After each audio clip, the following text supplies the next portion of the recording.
Good evening and welcome back to the regular meeting of Council for March 3rd, 2021. We're reconvening after a brief recess following our in-camera meeting. So at this time, we have no presentations or recognitions. We have no delegations tonight or consent agenda. And at this time, we're on item 7.1, adoption of the February 17th, 2021 regular council meeting minutes. Councillor Bauer. I will move that council adopt the February 17th, 2021 regular council meeting minutes as presented. Thank you for that motion. You've all heard the motion. All in favor? And I have Councillor Montgomery as well voting in favor. Thank you. We have no tabled items under item 8. Wow. We go on to item 9, items, reports from administration 9.1, which I believe is the bylaw number 21-12, infrastructure borrowing bylaw, and Mr. Mel Teedy is here. Welcome, Mel. Thank you, Your Worship. This report is requesting that Council give first reading to the infrastructure borrowing bylaw number 21-12. The borrowing is to fund the capital program for 2021. And one thing of note is that interest rates over the last 60 days have increased approximately 0.5%. And I anticipate that rates will continue to increase as the economy improves and as the risk of COVID diminishes. I received confirmation of the interest rate at 2.47% today on that borrowing if we were to proceed with that. That is my report, Your Worship. Thank you for your report. Do we have questions for Mr. Teedy? I have Councillor Montgomery and then Deputy Mayor Cox. I'm just ready with a motion. Thank you very much. Was that the same with you, Deputy Mayor? Okay, thank you. Councillor Montgomery? I will move the council give first reading to bylaw number 21-12, the infrastructure borrowing bylaw. Thank you. We have a motion for first reading on the floor. All in favor? And the motion is carried. Thank you, Mel. That brings us to 9.2, Traffic Advisory Committee. And Mr. Michael Payton is presenting tonight. Welcome, Michael. Thank you. I'm here on behalf of the Traffic Advisory Council to ask for or request $2,100 allocation of the Council Committee Projects Fund to fund a 12-month traffic safety slogan magnetic sign campaign.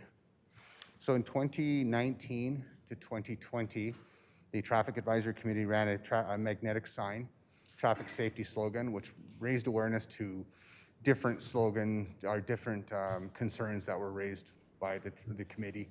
Distracted driving, seatbelt awareness, and such. So every month we displayed a new sign or a new message, and that brought awareness to those. So the Traffic Advisory Committee is asking for $2,100 to be allocated out of the fund to fund this from 2021 to 2022. Thank you very much for your report. Questions from councillors? Councillor Sobel? Excuse me. Actually, no questions. Just a comment, Your Worship. I'd like it to be known that the Traffic Advisory Committee did unanimously endorse this project, which they feel supports their efforts to in regards to education. Attached to the page is a couple of pieces of information regarding some information that was requested from the public after the last one, and the actual document is quite a bit longer than this. And it was interesting that it was kind of conflicting information that we had that we received. A lot of people saying that perhaps it didn't really affect their way of driving. But we had lots and lots of comments, so it's obvious that people are at least seeing the sign and recognizing it, and it was interesting to see the comments and suggestions that we should have on the sign for to increase traffic safety. So I certainly support this adventure, and when you're ready, Your Worship, I'm ready with a motion. Thank you. I have Councillor Corbeil. Did you have a comment as well? I do, actually. I know that, like, with SWAT and stuff, like, we went back and forth with magnet signs, like whether they're effective, whether they're not effective, and whatever else. And so, like, you know, we did this for a year, and as funny as it is, I kind of read the reports a little bit different. I read the one, does a traffic safety slogan sign containing traffic safety messages on highway affect your driving? And I didn't know if that was asking if it was a distraction. That's actually kind of what I took it as. Either way, it doesn't matter. It was down there. I would almost rather see the money go towards more of the pedestrian crossings or something that would, you know, directly, and we know that it's proven. And I know that one of these, like $2,100 doesn't cover one, but, you know, even if we could every other few years get that extra set of flashing lights or something like that, or something towards traffic safety. I have no issues putting this money towards traffic safety. I just didn't know if the magnet signs were a good use of funds. Thank you for that. Michael or Councillor Sobel, did you want to address the question concerning the money going to signage, magnet signage versus putting it elsewhere? Councillor Sobel? Well, I will just make the comment that education is something that the committee is interested in, and as much as we support the pedestrian crosswalk signs, unfortunately they're $28,000 a piece for a set. So that's 10 years of, or a little bit more, I guess, of this that this would take. So and I don't propose that that the committee wants to do this every year, but they did feel that this was an appropriate time to do this, and it does support their need for to be involved in education. And that's, I guess, all I can say on that. Thank you. Thank you. Michael, did you want to weigh in at all? I'd just like to agree with Councillor Sobel. There is lots of other options, but those options come with a hefty price tag, like $20,000 for the flashing signs. It is an option. It does have impact. It may not have perfect impact, but it does have impact on drivers. Thank you. Did you have another comment or question, Councillor Corbeil? Or are you okay with that? Okay, thank you. I go now to Councillor Bauer, followed by Councillor Montgomery. Thank you so Deputy much, Your Mayor Worship, Fox. and thank you to Michael for your report, and to Councillor Sobel for putting together the sign proposal. I took a look at this. I remember last year being faced with much of the same dilemma, and I believe I voted against it. I just do not think that roadside advertising, which is one more, it's coined environmental clutter. It's one more thing that takes your eyes off the road. And there have been studies that have shown that with the younger people, they have a disproportionate amount of time that they spend trying to figure out what is good clutter and what is bad clutter. So their ability to discern between different things around them, what's important and what's not important, is affected by their age. And so what I'm kind of thinking is I'd like to issue a challenge to the group to maybe come up with other ideas that $2,100 could be used perhaps as a per diem for one of our officers to go into our school. We have traffic safety as one of the main curriculum components of elementary, and then it targets again in junior high and in different aspects of the health curriculum, and then again in high school. I also think that we could talk to the drivers training people that work in our town and see what are some of the things that maybe young people or even they identify as issues. I just don't know if signs are going to get us our biggest bang for our buck. And so I would just like to think that perhaps we could be a little bit more creative in spending this $2,100, even though it is a small amount of money. And I just don't think I want to see another sign in our community. Thank you. Thank you for that. I'll go now to Councillor Montgomery, followed by Deputy Mayor Cox, and then Councillor Peterson. Thank you, Your Worship. While I was kind of contemplating this idea, well, and actually, so like following the vote last year, it kind of struck me as counterintuitive, I guess, that we were paying money to put a sign on the side of the road that's essentially going to say, hey, keep your eyes on the road. You shouldn't be looking at this sign right now. And I agree with the others that this money could be better spent on some. And while I was researching this, I read that 16% of accidents are caused by distractions outside the vehicle. And I would almost rather see the Traffic Advisory Committee coming and advocating for less signage on the side of the road, less distractions, rather than adding more distractions to the side of the road. And I guess I'll echo the other councillors who are saying that hopefully we can find a better use for this money to advocate for traffic safety. Thank you. Thank you. Deputy Mayor Cox, followed by Councillor Peterson. Thank you, Your Worship. So I was going to comment on something completely different in a sense, but I like the signs, but now you made a comment about it.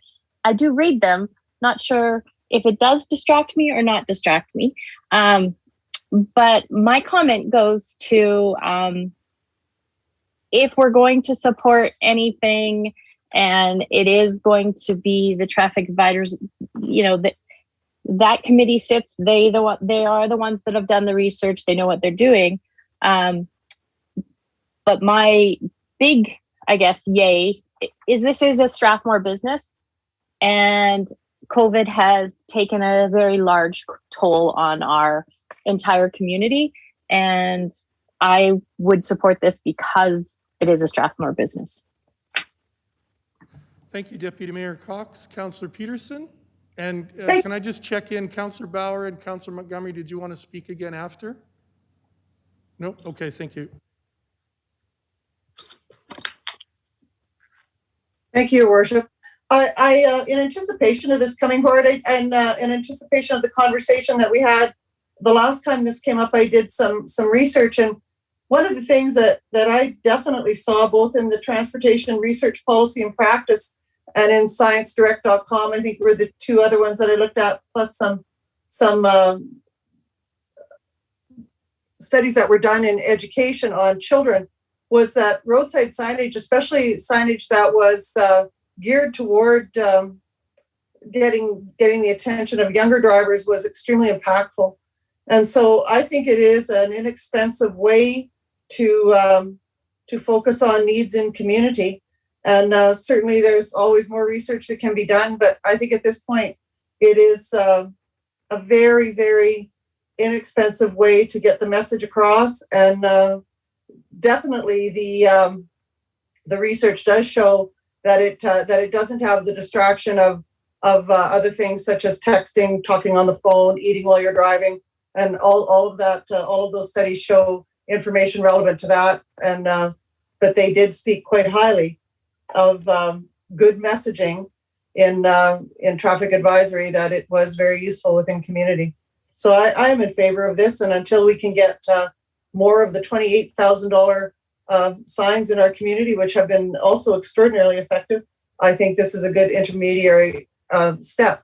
And while I'm on the mic, I would also just like to acknowledge Officer Payton and all of his community, all of his officers, and all the work that they do. And I live across the street from a school. I hear constantly from the administration and teachers and parents of that school how grateful they are for the work that they're doing.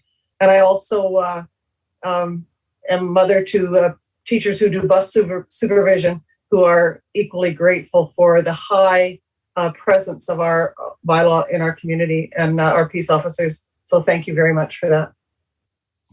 Thank you. And if I could just add a comment, I agree with the idea that education is important, and I think the signage can really do something with a message for drivers who drive by. And we actually divert our eyes briefly when we look at those radar signs in playground zones too that tell us what speed we're going. And those things have helped me personally avoid playground speeding because I look to see my speed. So if I can handle looking to see my speed and it helps, I think a magnet sign could also be good as far as education. And that's just my 2 cents. I'll come back to Councillor Sobel and then Deputy Mayor Cox. Did you want to speak again? No. Okay, thank you. Councillor Sobel? Yeah, thank you. So, a couple things. One is the committee spent considerable time and then discussion on this matter. There are concerns in regards to distractions as well. The signs historically are kept as short as possible. Hopefully if it's possible, hopefully with a little bit of touch of humor involved, because history and reports show that if you can quirk it up a little bit and have a little humor in it, it's a better message and better well received. And that's all we're trying to do is get the message. We understand that the sign is not going to make everybody a perfect driver, but sometimes you just need a little reminder that you should slow down or maybe stop talking on your phone, especially when you're driving by the sign. And I also want to thank the councillors who gave all those great recommendations for other ways to spend the money. I've written them down and I will pass them on to the committee. But at this point in time, this committee is of the viewpoint that this is something that they want to do for the next year. So I would ask that we respect the committee's wishes on this and support this. And with that, I would make a motion that council approve allocation of $2,100 from council committee funding and direct administration to sign a 1-year contract with Magnet Signs for rental of their sign. Thank you for that motion. And we do have the motion on the floor. Is there further discussion on the motion from any of the councillors? Seeing none, I will call the motion. All in favor? And opposed? And the motion is carried 5-2. Thank you, everyone, for your discussion points, and thank you, Michael, and for your presentation tonight. Thank you very much. We move on to 9.3, Parks Classification and Maintenance Policy Review for 2021, page 19. And we have Donna McCallum here tonight. Welcome, Donna.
And there we Sorry go. about Welcome that. back. Thank Donna, you. Sorry the about floor that. is yours. Thank you.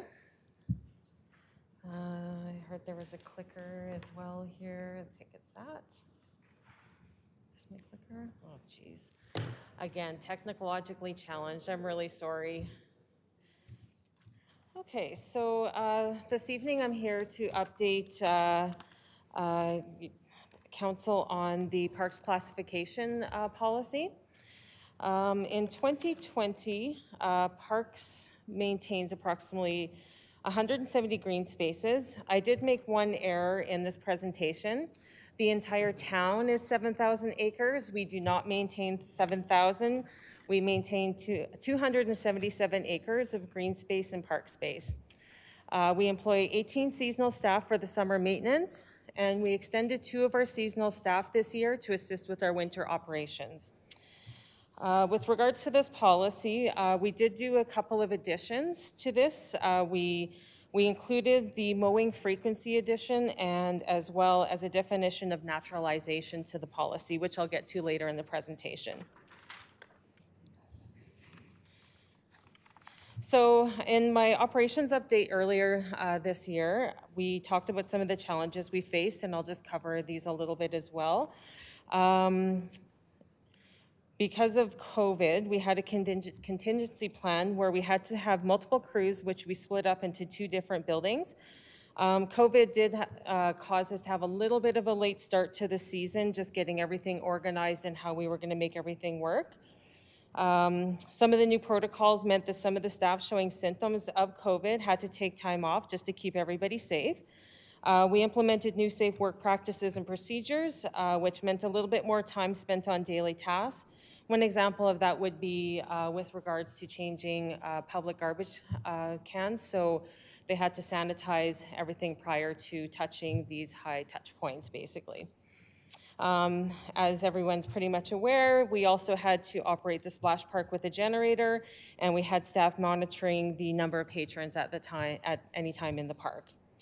And as the other one mentioned earlier was the Strathmore Lakes water capacity breach the banks, and that took a lot of our time up as well. So some of the things that we accomplished that we're really proud of is we spent 218 hours pruning. This included for visibility, removing deadwood and diseased trees.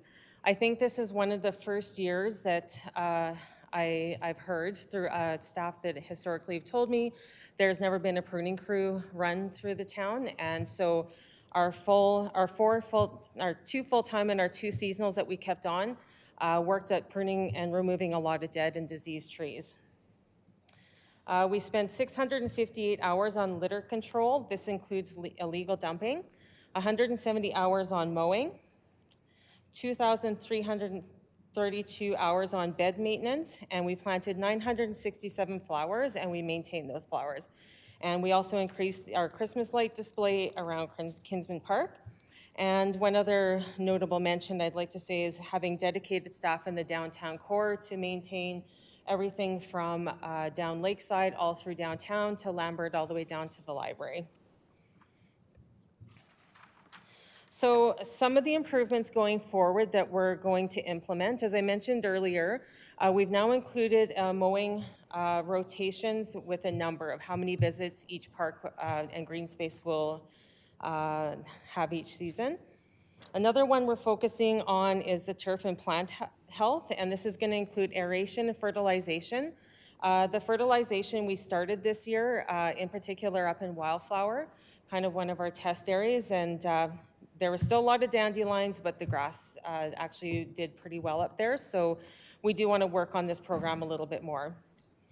The other thing we're going to work on is turning on the irrigation in the parks that are irrigated, and also implementing weed control measures. Another thing we're going to look at doing is the storm pond maintenance. We would like to create the buffer zone naturalization, which I'll cover more further in this as well. And we'd like to put more Christmas lights up. So the mowing rotation. So the plan is this is going to be a minimum amount of visits, and basically Class A would get 20, Class B gets 20, Class C gets 20, D gets 10, and Class E gets 8. So the 20 visits is in our growing season, which is generally from May into September, is approximately 1 visit per week. What this allows us to do is, for example, if we have a lot of rain in the spring, we can mow. Donna, Yes. if you wouldn't mind me just stopping you for one moment. I have a comment here from Councillor Bauer who says that no one is able to see the PowerPoint in the Zoom meeting. Does that mean the councillors can't see it or the general public is not seeing it? It's in the agenda package, Mr. Mayor. It's in the agenda package for the councillors, but Councillor Bauer, are you saying the public is not seeing this PowerPoint? They should be seeing it? Okay, so we're okay.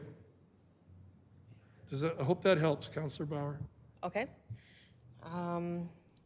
Okay, so basically by implementing the mowing rotation visits, if we have a rainy season, this means that we could bump the mowing into 2 rotations in 1 week. So for example, Kinsman Park, if it's heavy rain, and especially in May, June, when the grass is really growing, we can do 2 visits to that particular area.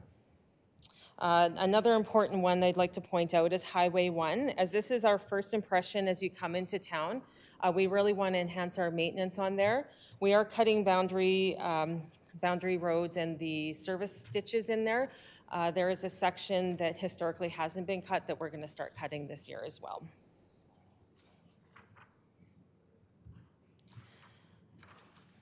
So the turf and plant health.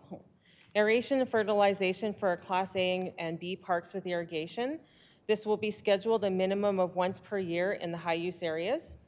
Irrigation systems will be inspected weekly and have staff operating manual systems daily. This doesn't mean that every park will be turned on daily. It means that we will turn them on at least once a week, but there will be people turning them on every day. We control aquacide and mechanical physical control measures, minimum at least once per year. And we're also going to start scheduling some chemical control in the problem areas, which based on complaints that we get via CityWorks, the citizen complaint forms, is Wild Rose Drive Playground and Green Space, the Strathaven Shelter Belt, Pirate Park, to name a few. Just one thing to mention also about the chemical control, that we will be handing out notices 3 days prior to spraying in a park. And if we have to spray around the playground, it will be closed for approximately 24 hours until it's safe for the children to return back to the play space. So naturalization. This is an ecologically based approach to landscape management, which involves using native plants and material to transform a cultivated landscape into a more natural setting. As you can see in this picture of the storm pond in Manitoba, they have naturalized the buffer zone around the water's edge. While the areas around residential properties are still kept mow and free of weeds, one example of a naturalized area is Gray's Park. So what does naturalization do? It provides sustainable landscapes that support biologically diverse plant, insect, and animal life. It makes our park and green spaces more resilient to extreme weather and climate change. It reduces long-term maintenance costs, including mowing, fertilizing, applying pesticides, herbicides, and irrigating. It provides more diverse recreational activities and education possibilities, and it promotes mental health and relaxation by increasing access and connections to nature. It also allows for beneficial insects, pollinators, and animals to thrive off of a native habitat. By reintroducing native species of perennials, trees, grasses, and wildflowers to these areas, we can encourage not only the pollinators, but beneficial insects, too, which are a major part in a well-functioning integrated pest management program. These native species help reduce stormwater runoff by their canopies and evaporation, their roots and leaf litter, improving soil structure and promoting infiltration. This helps when it comes to extreme weather events like flooding. Drought-tolerant native species can benefit from uptake of the water when available through their hardy roots, but also surviving when it isn't, reducing need for irrigation in these areas. When first planted, these plants would need irrigation if the weather is too dry, but they would be self-sufficient once established. Much like Grays Park, these areas would provide a beautiful natural area for residents to enjoy and be up close to nature while still providing safety and shelter for animals. Studies have shown that being in nature improves humans' mental health and overall well-being. So where do we want to naturalize? Our main focus is naturalization on our dry and wet ponds, which are classified as D in our parks classification and maintenance policy. So the precipitation from rain or melting snow passing over impermeable surfaces like roofs, streets, sidewalks, and parking lots all contribute to stormwater runoff. As the stormwater runoff travels through the system, it collects contaminants, sediment, pollutants, and debris, which all contributes to poor water quality. Urban stormwater systems are designed to move water quickly over great distances through a series of gutters, pipes, ponds, and containment areas. Green stormwater systems manage the stormwater on-site with overflow ability. Plants, swales, wetlands, and buffer zones capture, filter, and slow the stormwater runoff. The volume of stormwater is managed through infiltration, evapotranspiration, and soil moisture recharge. So why do we want to naturalize? Natural areas provide a safe habitat for the migratory birds, native animals among urban communities. Trees, shrubs, and grasses help reduce stormwater runoff by their canopies and evaporation, their roots and leaf litter improving soil structure and promoting infiltration. So it is recommended that a minimum of 30 meters of native perennial vegetation around a storm pond to provide a buffer zone for wildlife with at least 3 species of native plant material. So how do we do this? We have a 5-year naturalization plan to maintain a no-mow buffer zone around the storm pond. We want to educate the public on why naturalization is important and how it benefits the whole community. We want to plant native species of shrubs, grasses, and trees, and implement bioswales and rain gardens. So the plan is not just to stop mowing. We actually want to ensure that we are getting as much natural native species in there as possible. And do you have any questions? Thank you, Donna, for your report. Oh, I've got lots of hands up already. Who do I pick from? I'm going to go with Councillor Corbeil first. And then I'll go to Deputy Mayor Cox and then Councillor Bob Sobel. Thank you, Your Worship.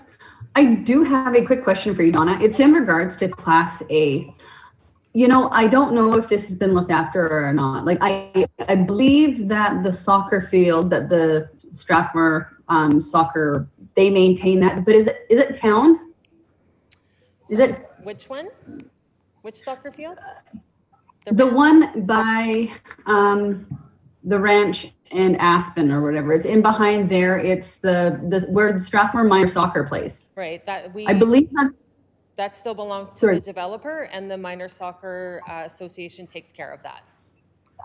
I knew that they took care of it. I thought the developer handed it over to the town, and I knew that the soccer maintained. I was just wondering if there was like paper trails or anything else for that. But if they still own it, then never mind. Thank you. Yeah. Thank you, Councillor Corbeil. Deputy Mayor Cox. Thank you, Your Worship. My question is, again, also to do with classifications and how you came up with them. I'm a little concerned about Class D, the very last one, which I believe is Thomas Drive Irrigation Canal Pathway. I'm not really understanding why it got bumped all the way to Class D. We just spent $1 million on a beautiful bridge along that canal, and you're telling me we're not going to maintain it to make it look good? No, that's not what I'm saying at all. This sets a minimum standards for maintenance in the town. So the intention is not to have things look bad. It's just to set a minimum requirement that we would put on ourselves to maintain. As you've seen in the past, that has been maintained pretty much on a weekly basis. The intention is that it will still be exactly the same. So I actually, and as you say that, last year got almost 50 complaints about that road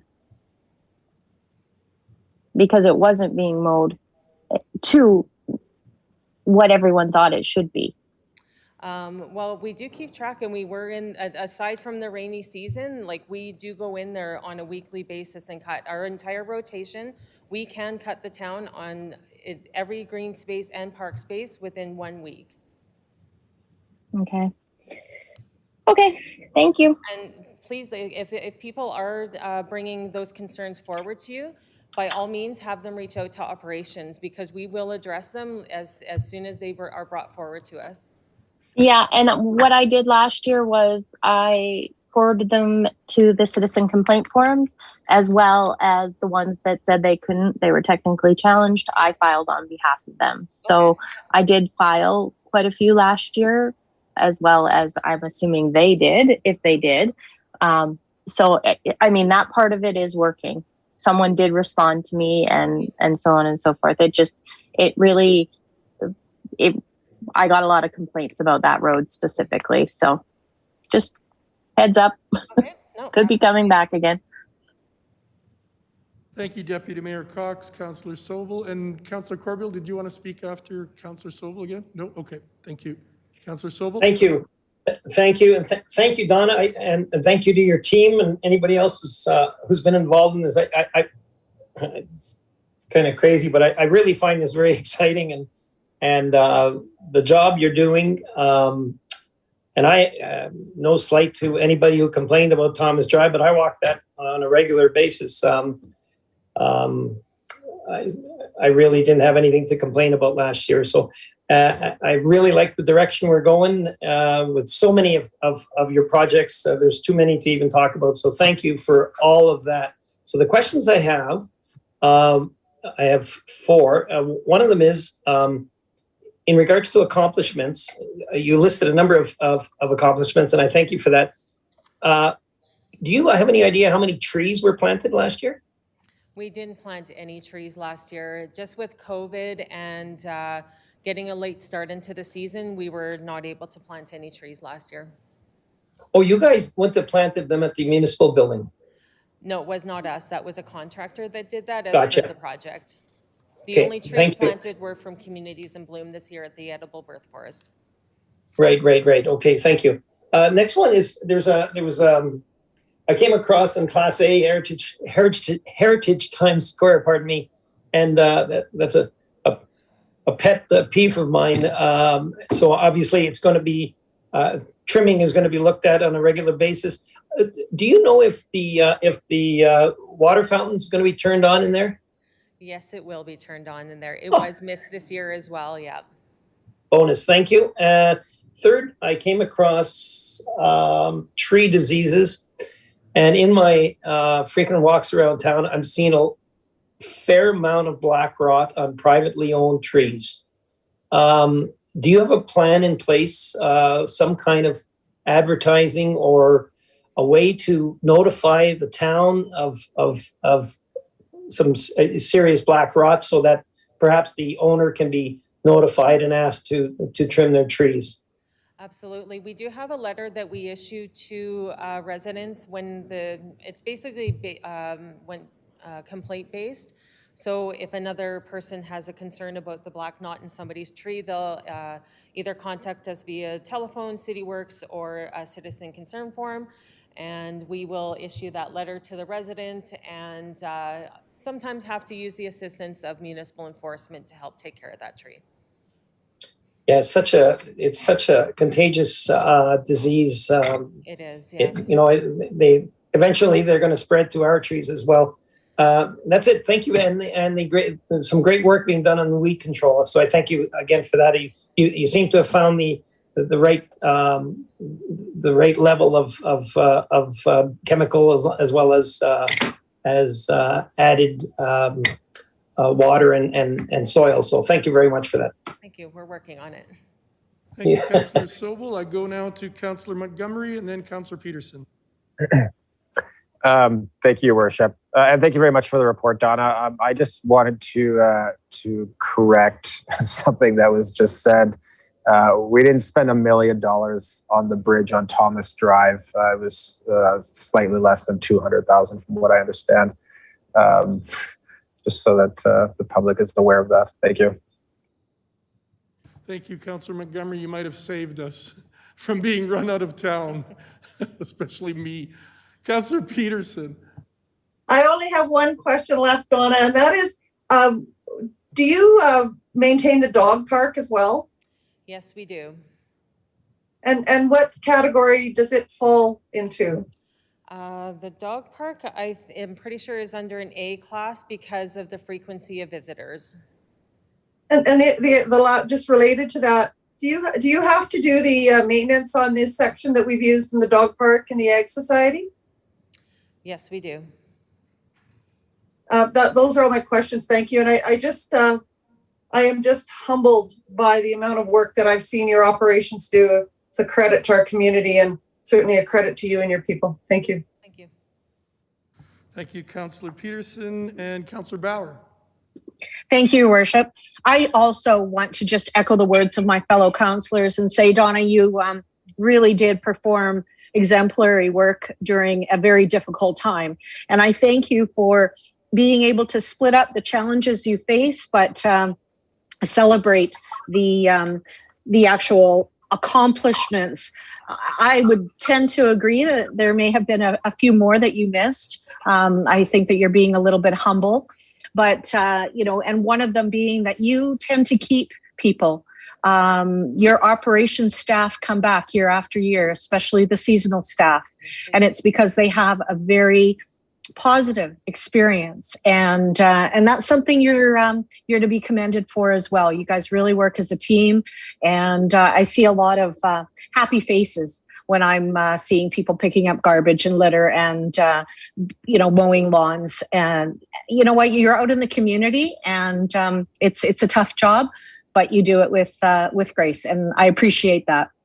With that, I have a couple questions, and I'd just like to start with asking you, please, is illegal dumping, is it a problem in our town? Because you, on page 54, you said that illegal dumping fines, I was wondering actually, what is the amount of illegal dumping fines within our community, and should we be looking at that if it is a problem? I'm not aware of if fines have been given. On average, if I was just to do a quick estimation, I would say we clean up about 15 to 20 illegal dumps every year. And that's major. Donna, works. Do you know what the current fine is? I don't know. Would I be able to ask administration to come back to me on that question, please? I'd like to know if this is something that we should be looking into. 20 to 30 seems like a lot. And I want to make sure that perhaps even the community is aware that this is illegal. And I mean, especially Strathmore. I mean, we have an amazing eco center. We have places for trash to go, and it shouldn't be illegally dumped. The other thing I wanted to just address was the litter. There is a program that is done in other communities. It's called plogging. And plogging is a combination between picking up litter and jogging. And I was wondering, is there anything on your radar for 2021, perhaps to be looking at implementing this type of program and highlighting it for our community? I absolutely think it can be highlighted, and I know several community members that are already doing this. I'm pretty sure there's a number of members of communities in Bloom that are doing this right now. Is it possible to formalize the program at all? I'm sure with communications assistance, we sure could. I would love that. And then when you were talking about Highway 1 and mowing, were you talking about 8 visits to the east entrance or to the west entrance, or is it 4 and 4? The entire thing. Okay, so east and west. And then my last, thank you, Donna. And then my last question just concerns signs. And I was wondering whether or not you and your department had considered perhaps just letting our public know that one of the reasons that we do go to a more naturalized approach also has to do with erosion. In addition to the many ones that you have listed, would it be, I'm thinking Calgary. I've been to a number of different places, even driving down the road, and I've seen on the side kind of boulevards that it states that they are allowing it to go natural on purpose. And I think that kind of helps the public realize that this is beneficial to our insects, it's beneficial to wildlife, it's beneficial for the environment. Would we also be able to do the same? Absolutely. I'm not sure if you've heard of bee boulevards. That's a new and upcoming thing of naturalizing boulevards that put in native species that are pollinators and bring in the bees and birds and that sort of thing. So I would absolutely love signage that. is a definite part of that. I'm a big bee proponent. So thank you very much, Donna. Thank you, Worship. Councillor Bauer, and we'll go to Councillor Corbeil. I'm just ready with the motion. Thank you. Just before you do, I just have one question for you, and maybe while I have you here, a second question. Okay. The Center Street Park that we're putting a pathway through, I believe, this year, one of the green spaces there. Yeah. My question is, what classification of park would that become? That would be a C class. That's a C? Yeah. Okay. And there's a paved path, and at some point, will your department be letting us see where the path goes, that kind of a plan for the, are you planning to put trees? I believe Yes. Councillor Montgomery was spearheading trees possibly for that area as well? The Yes. TD Arbor grant is a part of this, Perfect. yes. Yeah. Okay, so thank you. I look forward to possibly seeing what you have planned for that park. And for the councillors, Center Street Park doesn't have a name yet, so if you wouldn't mind keeping Pat Fuel as in your minds, as long as you don't add memorial after my name, that would be great. But think about that if you wouldn't mind. And just a quick question to you and maybe also as well to Jim. The Strathmore Lake outfall, I saw that the tenders are you've got a company selected. When do they start work on those outfalls to improve the emptying of the lake so we don't have the flooding again? The work will not be done until the summer. What I think what you've seen is they've hired an engineer to work on that project. So that's the first step in the process. And then once plans are designed and what have you, it will be built this year, this summer. Okay, so if we can just protect our little geese again this year. Absolutely, yes. Yes. The Brave I'm already scared working for on them. getting the pump serviced and getting Perfect. ready to go out Perfect, there, yes. perfect. With that, I'll go back to Councillor Corbeil for your motion. Thank you, Worship. I recommend that Council approve policy number 7605, Parks Classification and Maintenance Policy as presented. Thank you for the motion, Councillor Corbeil. You've all heard the motion. All in favor? Aye. Thank you, Councillor Bauer, and that motion is carried. Thank you, and thank you for your presentation. you. And my compliments to you and your staff as well. I know it's been a difficult year, and and I too have seen the morale seems to be really high with your staff too. Yes, it is, yeah. I have to give a shout out to the seasonal staff that we hire every year. Great bunch of students that we hire that are really hard workers and really dedicated to the town. But I'm sure you have a big part to do with the culture of the staff. Well, And thank you. They seem very, very content and the morale is good, so thank you. Thank you. That brings us to Proclamation of Strathmore Day. Jeff Person, welcome, Jeff. Thank you very much, Your Worship.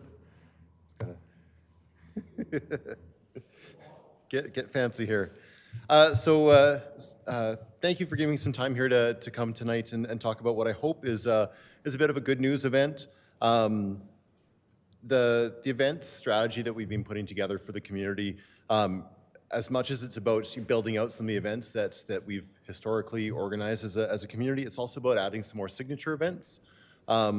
One of the events that we would like to start that we're trying to raise awareness of for this first year is a new event called Strathmore Day, and it recognizes the anniversary of the community's founding as a village. I think it's a really exciting event because it's not just recognizing the history of those first few years, but it's something that we're going to take a look at, like all of the history from the past, more than 100 years. So we're hoping that council will proclaim this day Strathmore Day. Thank you for your report. Councillor Peterson and then Councillor Corbeil. Thank you, Your Worship. I was just going to move that Council proclaim March 20th as Strathmore Day to celebrate our community's history and local culture. And Councillor Fuel, I was not here in 1908 when that happened. I keep trying to find you in that 1922 school print I have. Okay, thank you for the motion on the floor. Any discussion on that motion? Seeing none, I'll call the question. All in favor? Aye. Thank you, and the motion is carried. Thank you, Jeff. And that brings us to Town of Strathmore recognized holidays, events, and recognition days. That's you again, Jeff. And on a similar note, I read through this and I noticed that there is no Elvis Presley Day on January 8th. I'm a little disappointed in that, but I'll deal with it. Welcome back. You didn't leave, but welcome back. Thank you very much, Your Worship. And certainly, we're happy to make any additions in there for Elvis or Jimi Hendrix or anyone else who is on request. This is something that we've brought forward. It's work that we'd included in the corporate business plan. I guess for me, it builds off of Council's goals towards diversity and welcoming different diverse communities into Strathmore. In the past, comms has struggled a bit trying to determine which different cultural celebrations or holidays are ones that we recognize through social media. So our hope is that by putting together this calendar for Council's endorsement, that then we can move forward and we've got a very solid understanding of which holidays and recognitions we're starting with as a baseline. One of the things that we are really conscious of is that there's always the chance that we've missed a holiday or that there's something in there that maybe Council doesn't feel is appropriate. And so we would hope that there is that there's a mechanism there that will be able to add or delete any celebrations that the community doesn't feel are valuable for our recognition program. And the other piece that's missing from the report that there's a question that somebody else on our team had brought up is just the volume of recognition days that are there. This is something that's, I guess, I weigh it in the balance of the amount of social media content that we put out in a year. Last year, we put out almost 3,000 posts. So these actually would be a small fraction of those overall posts. So I don't think that this is an overwhelming number. It's especially when you consider that this is spread over an entire year.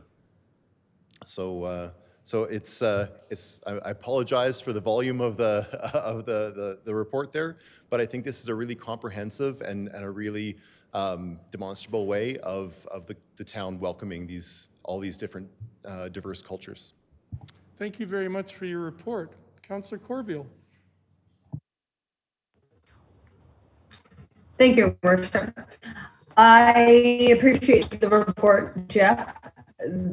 It did worry me when I read through them with the, what is it, 248 days or something like that. And I guess in the the grand spectrum of it, it's probably not that many more than if we did 3,000 posts last year. What I worry though is so you have these couple other ones.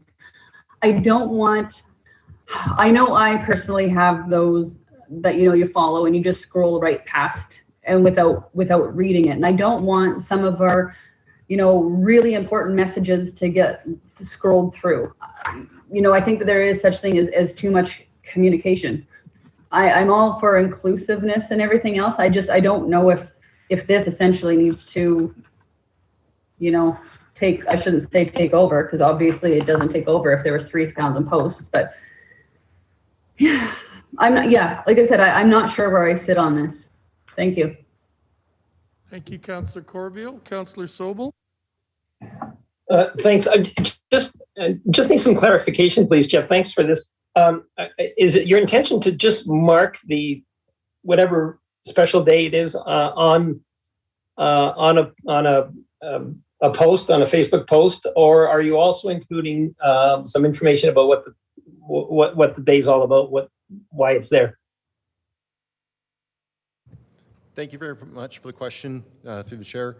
I guess it's going to depend on a case-by-case basis. There are some recognition days, like International Women's Day is coming up next week. That's a significant event on the social media spectrum and from a community basis. We also included National Dog Day on there. National Dog Day obviously is not going to get the same level of recognition. So it's I guess the number of posts that we would do about any single event and the amount of content that we would add based on that would be I guess based on what we see as the social media volume leading up to that event. And that's something that we can track really closely, which actually ties into the question that or the comment that Councillor Corbill had made. And we're really, we're in a communications golden age, because everything that we're able to put out, we're able to track engagement on. And so last year, especially because of COVID, the volume of posts that we put out was 4 times higher than what we put out in 2019. So from a volume point of view, we really amped up the volume. But what we also saw was that engagement was much higher as well. So we're managing these channels, and engagement at the end of the day is what we're really looking for. And those are numbers that we're really able to track, and they're numbers that if we see them start to decline, then by all means, that's when we would reevaluate our strategy and make sure that we're dialing down the frequency, or we're changing our voice, we're changing the type of content that we're putting out. I think that we've been really fortunate over the past year. We've been trying to bring our brand together, in a sense that we're really trying to always use similar templates and whatnot, even when the photos change. And that's just one way that we would be able to maintain the engagement on them. So I think that's from the content point of view that you're asking about, Councillor Sobel, and from the frequency and volume point of view, Councillor Corbill, I think that in both of those senses, the metrics that we're able to track on this are going to really help guide us and make sure that we aren't losing the audience. Thank you, Jeff. And I would just say that I've learned to trust you in regards to communication. You're very good at your job, and I really appreciate your work. And go at it. I support this completely. Thank you. Thank you, Councillor Sobel. I have Deputy Mayor Cox, then Councillor Peterson, and then Councillor Corbill. No, okay. I have Councillor Peterson, then Councillor Corbill. Thank you, Deputy Mayor. Thank you very much, Mr. Person. I just really appreciated this, and it fits in so well with the Canadian Commission for the United Nations on Educational Services that we just passed through the UNESCO Municipalities Coalition. So it fits in really well with that, and I know that your skill will lend itself tremendously. And when I was looking at last week at our agenda, I was showing my grandchildren the calendar of events, and they were extremely encouraged. And because they come from a Catholic Muslim tradition and are mixed race, they found 4 new school holidays. So they were very, very excited about this. But more than anything, it demonstrated to them a message of inclusion, just the calendar itself. So I was very encouraged by that, and I really appreciate it. Thank you. Thank you, Councillor Peterson. Councillor Corbill? Thank you, Worship. I forgot the one point that I was, when I first read this or whatever. We didn't support saying a prayer before council. So when I was reading through some of these, and they kind of touch on religion and that kind of way too. So that's where I kind of had a little bit of an issue with it. And I get that we're including just about everything, but we were going to rotate a prayer before council too. And we didn't pass that I was in support. So I don't know, in religion and stuff like that. And see, there was another reason that I didn't know if we should go down this path. Through the chair, Your Worship. Thank you very much, Councillor. I think one of the models that we look to is how the provincial government and how the federal government recognize different holidays. And so in the same sense that religion and politics is very much kept separate in both of those levels of government, at the same time, they make great efforts to recognize the various different holidays. So I think that's, it also ties into the town adds a lot into Christmas, or the town recognizes Christmas a lot as a major holiday for the community. And so I think this is a way of also including the other major holidays that would be important for other cultures. So I guess it's a 2-point answer. One is that it balances out what we are already recognizing. The second one is that there are successful models for this type of a recognition program in the provincial and federal government as well.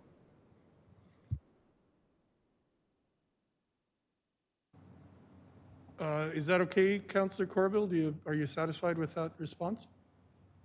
Yeah, I'm good. Okay, Thank you. So I have Councillor Montgomery next, and then Councillor Peterson. Did you want to speak again after? Oh, okay, thank you. Councillor Montgomery. Thank you, Worship. And yeah, thank you very much for your work on this, Jeff. Yeah, as Councillor Corbeil said, there's like 240 some odd events that you've researched here and provided information on. I have a couple of concerns. One is, well, I guess a few. So one is just the relevance of some of these to the people of Strathmore. I believe that, like I'm all for inclusion. I'm all for, welcoming people and making them, feel included. And to that end, I actually like the idea of people being able to suggest days to the town that they, they find relevant or they hold dear to themselves for inclusion. But again, like I think some of these are irrelevant. Some of them are even controversial. There's I would rather take these on. I know like it's such a huge list. I don't really want to take it on a case by case basis, which is why I'm suggesting that we only take suggestions for these. But some of them are controversial and I don't think should be on the list.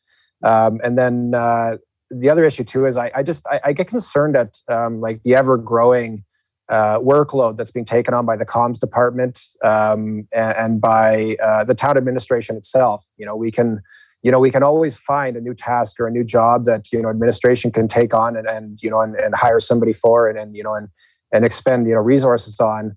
But that doesn't necessarily mean that it's the best use of money or that it is even our job to do, especially to take on at such scale. So I'm concerned about and then I guess to Councillor Corbeil's point, it is 240 some odd new events that we're looking at recognizing, and there's the fear of that's essentially every day and a half basically a new event that will be kind of commemorating, and I have concerns about it being lost in the noise, I guess, and it's and again like it's one of these things where should we even be going down that path of recognizing days on such a scale? The provincial government's already doing it. The federal government's already doing it. Let's let the people of Strathmore, celebrate the days that they hold, dear and relevant to them, and make suggestions to us. But I don't think the entire list is relevant to the people of Strathmore and should be passed as the calendar. Thank you. Thank you for that. Is any councillor prepared to put a motion on the floor? Councillor Peterson? Thank you, Your Worship. I would move that Council approve the attached list of holidays, events, and recognition days as a starting point to reflect a diverse and welcoming community. And if I might speak to the motion, Your Worship. Sure. I think that it's always very difficult if we decide who to include and who not to include. I think it goes against the whole idea of inclusion. I also understand that people can pick and choose what media they want to involve themselves in. On the other hand, I have no problem with people offering other suggestions for which they can do, but we're trying to build a more inclusive community. And this is a good step toward that. It shows a broad perspective of society, what can be included. I'd be interested in knowing which ones are controversial. I would be very interested to know that, because if there are ones that are controversial, then I think that's a conversation that we need to have publicly. I believe that I can answer that question right now if you'd like, Councillor Peterson. If we believe that we're going to be a welcoming community, Your Worship, I think it's really critical that we not pick and choose who's included. Thank you. Councillor Montgomery, did you want to answer that question? Well, I think by voting on this list, we are picking and choosing, what we're going to celebrate. And to answer Councillor Peterson's question, one of the days is to commemorate Sir John A. Macdonald, which, as probably a lot of people are aware, there's statues around the country being torn down and taken down of Sir John A. Macdonald. It says right in the package that obviously there's controversy surrounding this figure. And then the other one is there's kind of like a Jewish/Israeli environmental day, and it kind of makes note of it in the agenda package that it's tied to Zionism, and there's some people in the community that might have a problem with celebrating a day that is construed possibly as taking land away from people, the Palestinians, for instance. And so I just think it's one of these things where I'd rather take it on a case by case basis, so that we're not making any steps that we might not want to or we shouldn't be, or that we're going to get called on in the future. And again, like it's one of these things where, if there's a big Jewish group in town and it's really important to them that that there's all these feast days included, then they can certainly make that known to the town. If there's a big cohort of Sir John A. Macdonald fans, then they can certainly register their support for having a day like that. But otherwise, I would love to have a Siksika day. I would love to have a Filipino day. I would love to have and I don't mean like a Filipino day or a Siksika day, but just days that are important to these groups that are within our town. I would more than like to hear from them and to take their views into account and make this an actual Strathmore list. Made in Strathmore for the people of Strathmore. Yes, to show the people that we do want to include them and that this community is made up of people like them. So that's my concerns, and that's where I'm coming from. Thank you. Thank you, Councillor Montgomery. I think Jeff has some input for us as well. Thank you very much, Your Worship. When we put this together, we knew that some of the holidays were controversial, and actually you're absolutely right there, Councillor Montgomery, that Sir John A. Montgomery, you're Prime Minister now.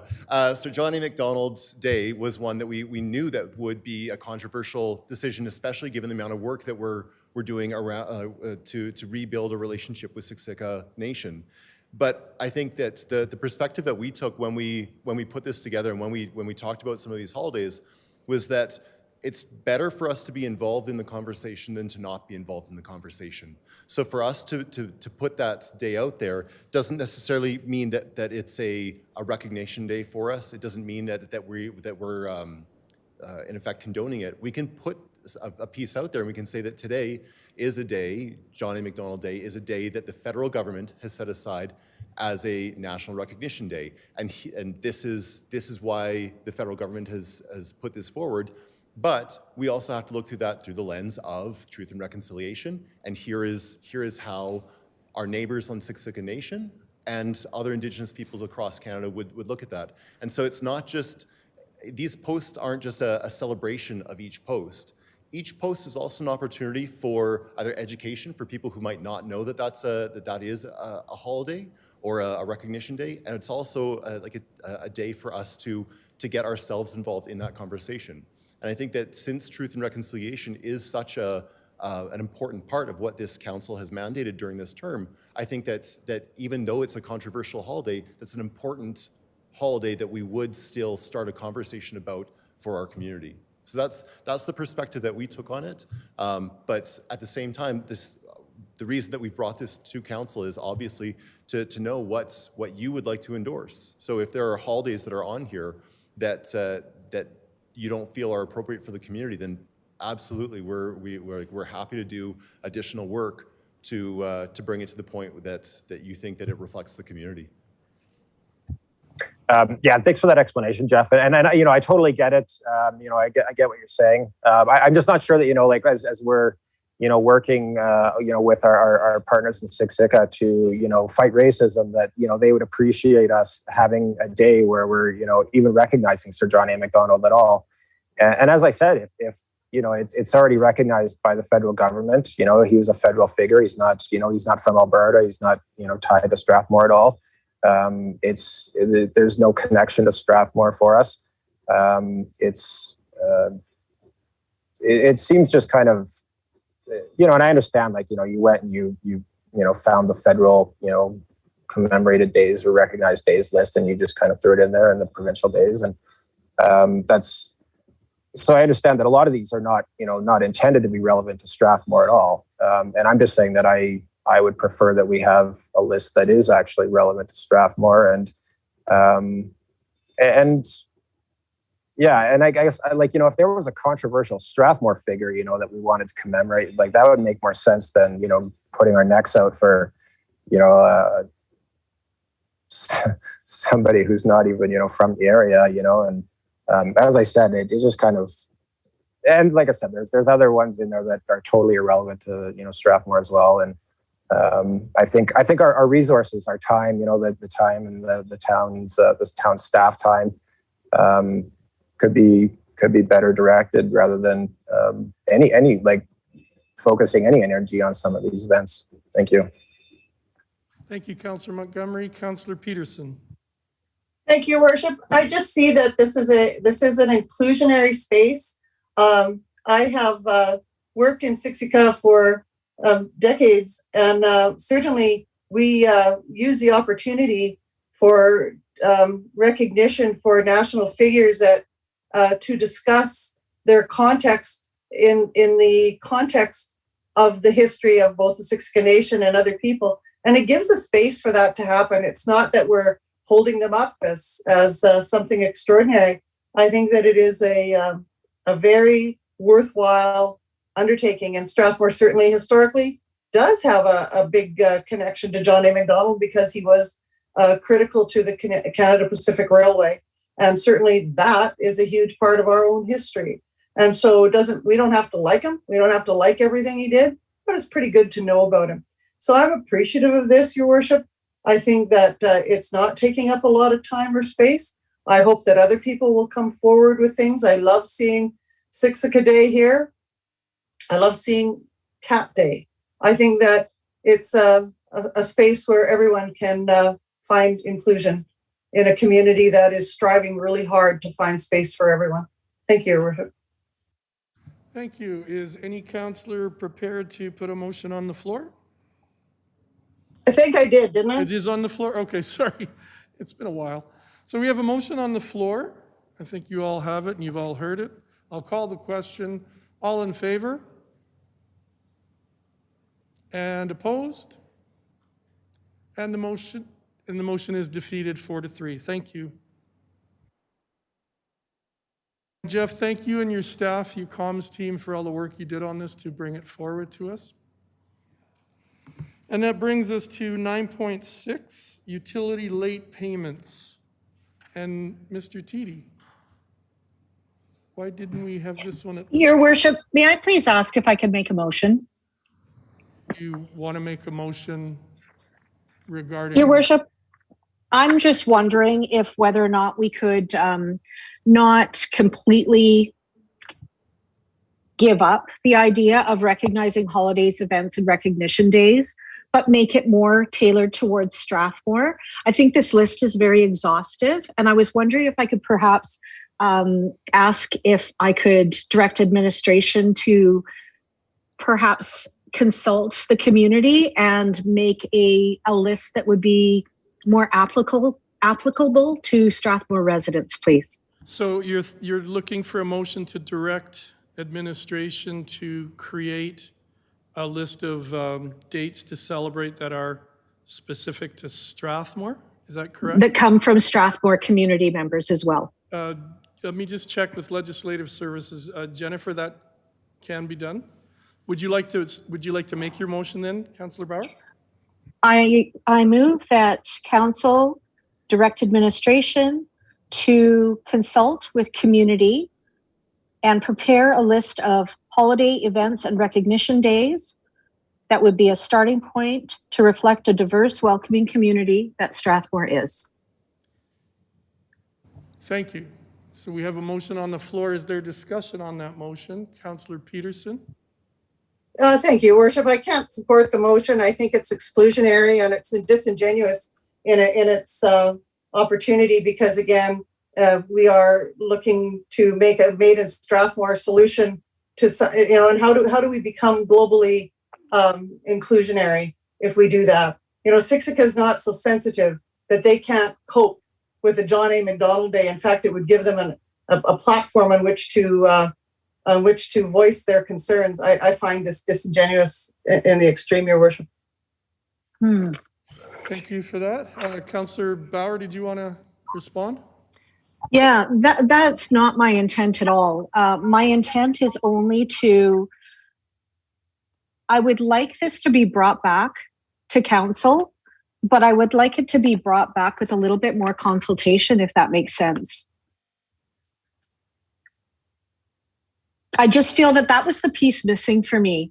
I just cannot see that all of these days being in a list and being celebrated are all going to be meaningful to some of the people of Strathmore. And so perhaps there are people in Strathmore that might like to add or comment on some of these.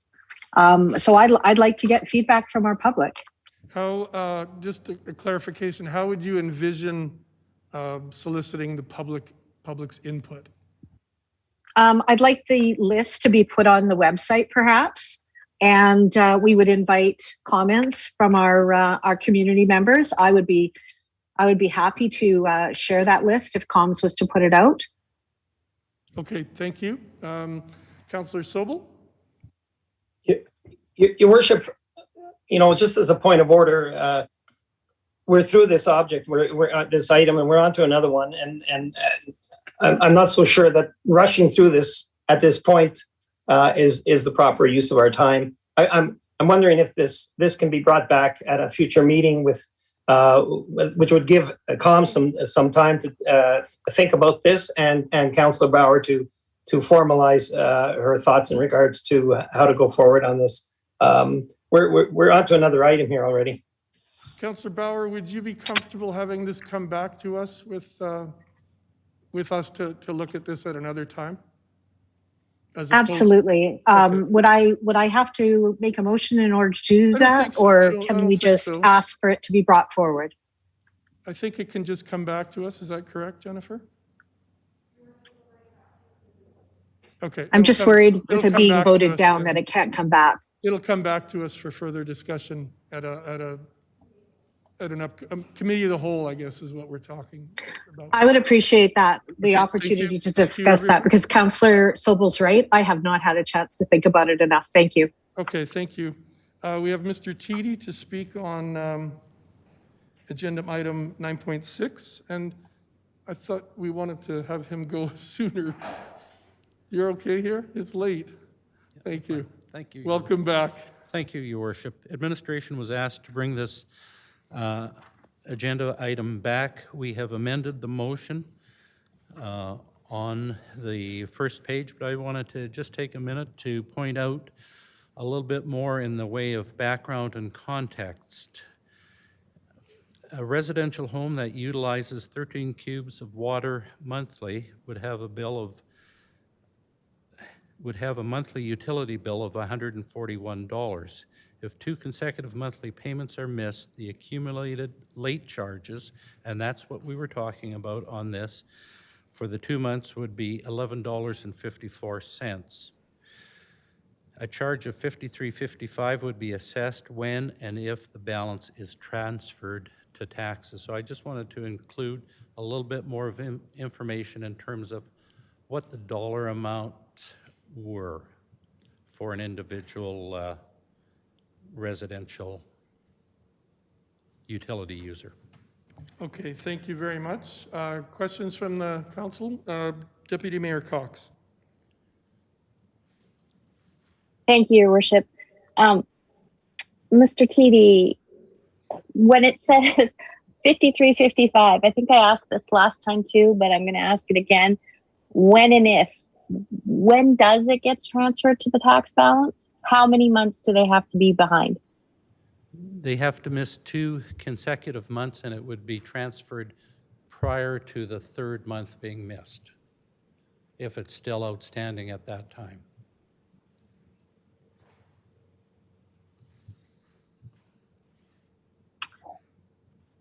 Is that good clarification for you, Deputy Mayor? Yeah, I'm just not sure that I'm amenable to 2 months behind and going to cost them. Yeah, I'm not sure. Thank you. Okay, thank you. Just a question to you, Mr. Teedy. If this motion were to pass, does it still allow some discretion for the CAO, possibly through you, to look at individual cases that may be hardship cases? Within the context of the bylaw, it would not.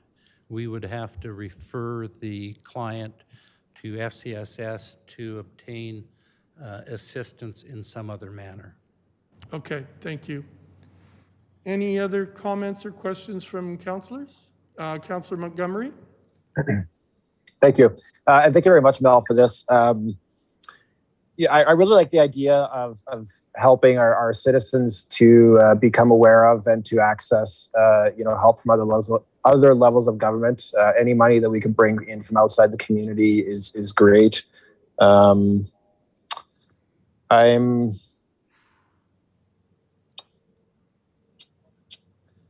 guess it would be nice if we could, do something for people that are in, let's say a tough situation. But I think our first move should always be to try to help people access outside funds into the community. And so I guess, thank you very much for this report and for your work on this. Thank you, Councillor Montgomery. I'll go to Councillor Peterson, and then we'll circle back to Deputy Mayor Cox. Thank you, Your Worship. In the report summary that was put forward on this agenda item, some good options were made available. And I'm wondering if there is a possibility to look at the recommendation as it stands, and in addition to where deemed appropriate by the CAO, to refer it to a threshold testing to be administered by FCSS. Would that work? So what we're saying is, as a rule, we don't waive late payments for utility accounts, but we also have a capacity to recognize extraordinary circumstances in a threshold testing environment. Is that reasonable to consider? Are you looking for an answer from the administration team? I am. I'm looking for direction from CAO Lagore, and I'm seeing some of the options that were put here, and I think that they are really decent. That a late fees or transfer fee could be waived up to a maximum of $100.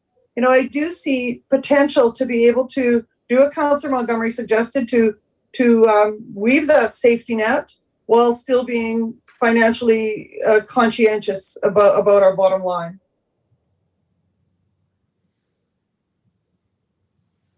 Thank you. Mr. Lagore, did you want to weigh in? Through you, Mr. Mayor, the intent was to have a process in place that was very simple to help residents that are in dire straits. An example was, I talked to one resident, a very good family man. He's unemployed. He's on CERB. He's struggling to make ends meet. He's dealing with this COVID issue as best as they can, and the penalties are just dragging him down on his utility account. And he wants to keep current. He's trying his best to deal with it. He needs help. What we originally intended was to give the CAO and your Director of Corporate Services the ability to work with some of these people. These cases are rare, but if you put a blanket policy in place where you're going to waive penalties on utilities, a vast majority of the community may take advantage of that, and it puts a number of utility accounts in arrears and puts the town in a bad place from a cash flow perspective. And utility receivables are just going up. We're still carrying a ton of receivables from the past year, from 2020. But there is So, people out there that need some thank you. help.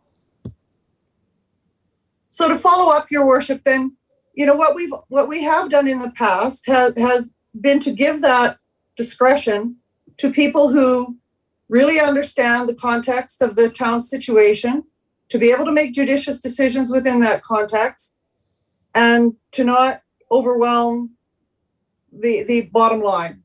So if, in the opinion of somebody with CAO Lagore's extensive experience, was that system working?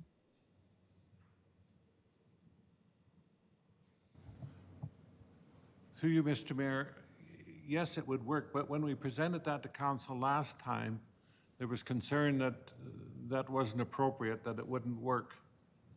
And so some of the suggestions that were being made make it so complicated, it's going to be impossible to administer. So that's why we've come back with the recommendation that we not waive late fees, penalties on utility accounts. It needs So, to Your be Worship, simple, and it needs to be handled such that you're not putting the public member in a very embarrassing situation. This is tough for them to deal with. It's tough times. so thank you, Your Worship. And just to follow up, I do really think that the system that we were using was offering protection both for the financial security of the community, and it was weaving a safety net for our citizens. I would not be in favor of bringing forward something like this that would complicate matters greatly and cause additional hardship for people most at risk in our community in this COVID crisis. Thank you. Thank you. I'm a bit confused. If this motion passes again, down at the bottom of page 152 or page 1 of 2, it does indicate that if the test was done by FCSS and recommended from FCSS, the CAO and or the Director of Corporate Services could waive certain fees. Is that not correct?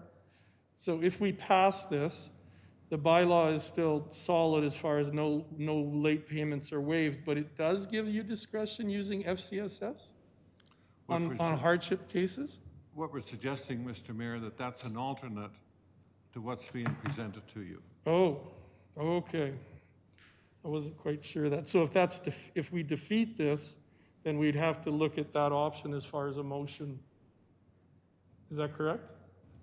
That's correct, Mr. Mayor. And the other thing I could add, some people are very embarrassed about going to FCSS. And it's hard for them to put themselves in front of FCSS. And that's why I was suggesting that your CAO and Director of Corporate Services could deal with it on a one-by-one basis. And if it's appropriate, they can work with that individual and FCSS to see if there's a solution for them. Okay, I guess I come back to my original thing. If we pass this and we don't waive late payment fees, it still allows you discretion as a CAO to deal with hardship cases? It allows us the discretion to make a different payment system for them. If they get too far behind, we can work with them to create a payment system. But we do not have the ability to waive any penalties or anything. Okay. And that's the problem. That's dragging some people down. Okay, thank you. So that brings me to Deputy Mayor Cox, and then Councillor Sobel, Bauer, Montgomery, and then Corbeil. The only struggle I have is the fact that after 2 months, they would get charged their $11.54. That's not my issue. My issue is every time 2 months go by and they can't do it, they get charged the $53.55 and it goes on their taxes. And they're already behind on their taxes if they're on the TIP program. And it just is, to me, it just seems like you're monopolizing all of their debt into, you're moving it into one place and just charging them out. That's a good point, Deputy Mayor. If I could ask Mel, is that $53.55 transfer fee, is that a one-time thing or is it recurring throughout their struggles? Every time a balance is transferred to taxes, that is a fee that goes and is applied to it. The intent of the fee is to recover some of the administrative time and cost with doing this. It's not just making a journal entry. It does take time for administration to administer transfer to taxes. Do we have situations where a person is getting that transfer fee multiple times in the course of a year? There are instances where more than one transfer has happened in a year, yes, absolutely. Okay, thank you, Deputy So Mayor. again, I go back to, I understand, Mel, that you need to be charging that $53 to transfer it to the taxes.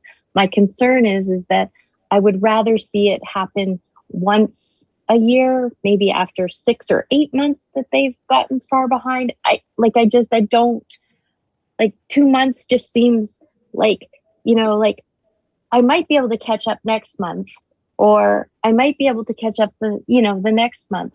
But I don't know. I just have a really hard time with that 2 month and it going on and on and on. That's my concern.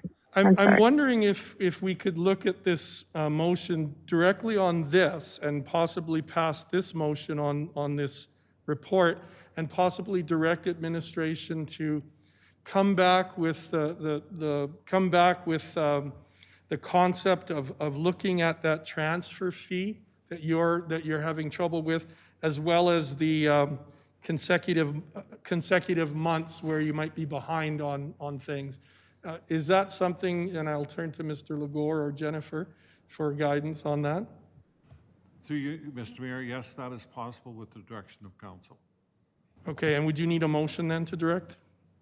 Through you, Mr. Mayor, yes, you should. Okay, thank you. So Deputy Mayor Cox and other councillors, would that help you as far as making this motion more palatable to accept if we're going to direct them to come back and look at the consecutive monthly payments where it's assessed, where late fees are assessed, as well as the transfer fee? And I'll go to, I guess, Councillor Sobel. I can see you vigorously shaking your head.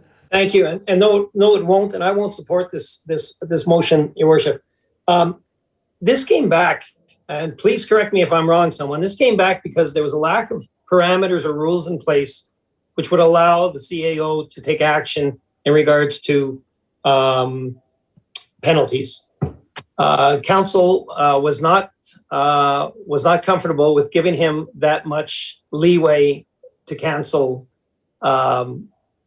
these extra funds, the penalties. And what we were looking for, what council was looking for, as I understood it, was to provide some wording, some type of wording that would define when the CAO can take action in this. I still think that we can do something with that. I think it's a matter of wordage, and I think it's I mean, if and I'll say this in spite of the fact that we moved on this and forwarded it and motioned on it last and voted on it last time, I'd say this very easily. If we can't trust our CAO to make these decisions on behalf of our town, bearing in mind the other decisions he makes on behalf of our community and our town, we're in a lot of trouble. I have no issue with him looking at this case by case, and I don't know that we can formulate anything that's going to regulate when he can do that. We have him here for his common sense, and I really wish we had let him take the lead on this. But I won't support this motion. I think we need our CAO to be able to take action in some of these situations. So, just for clarification, you're speaking against this motion? Yes. Okay, thank you. Absolutely. Okay, thank you. Councillor, I have Councillor Bauer, then Montgomery, then Corbeil.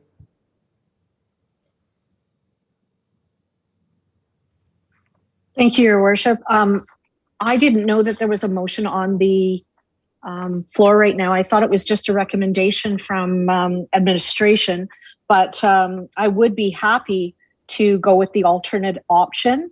And I think that we need to empower our CAO to do what Councillor Cox was talking about and just look at that assessment charge of whether or not that can be waived at whether or not it needs to be every 2 months or if it needs to be 6. But we do need to talk about that so that that is something that he can do that we have approved. And that's all I have to say on the matter. Thank you, Councillor Bauer. We go to Councillor Montgomery and then Councillor Corbeil. Thank you, Your Worship. Question for Mel, Mr. Cheedy. What is the process exactly? So somebody doesn't pay the utility bill for 2 months, it gets put on the tax roll. At what point does the town begin looking at other measures, as far as seizing the property and auctioning it? Like how many, utility bills do they have to be behind essentially before that happens? Well, the risk of leaving amounts outstanding on the utility bill would increase our bad debts expense. By transferring it to taxes provides a relatively sure way of collecting the utility account. By leaving it just outstanding and perhaps only doing a 6-month or a 12-month, we will be exposing ourselves to significant bad debts. We do it every 2 months, the transfer, to minimize our bad debt expense. Not everybody is honest.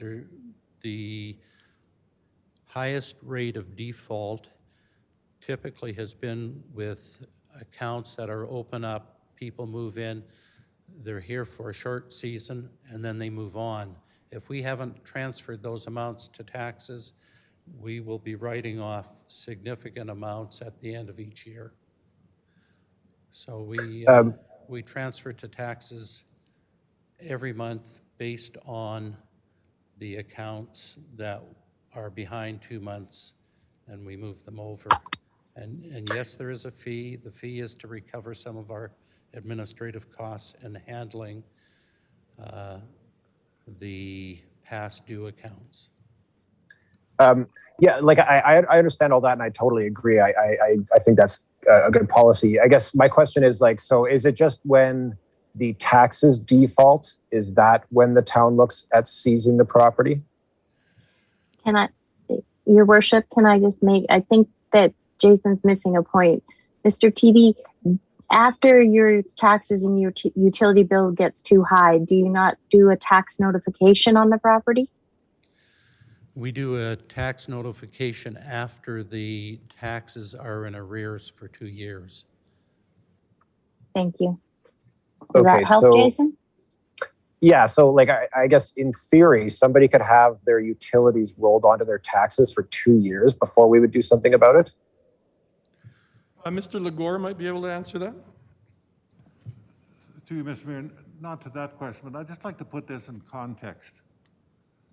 In the last 3 months, we've had one account with a penalty problem. One account. Now, you may get more if the public becomes aware that there is a policy in place, but I do not see the community getting overwhelmed with people coming forward to get penalties waived on utility accounts. And I can tell you, your Director of Corporate Services has the capability of weeding those out very quickly, which ones are legitimate and which ones aren't. And it's not that difficult to do when you sit down and spend a bit of time chatting with an individual. Yeah, I'm certainly not, I'm not debating anything. This is just my own edification. I'm just wondering what the process is as far as, utilities being rolled onto taxes and then what happens with taxes. So it was just for information purposes, I guess. That's kind of where I was wondering. And as far as I think that I'm fine actually with giving the CAO some discretion as to, helping people,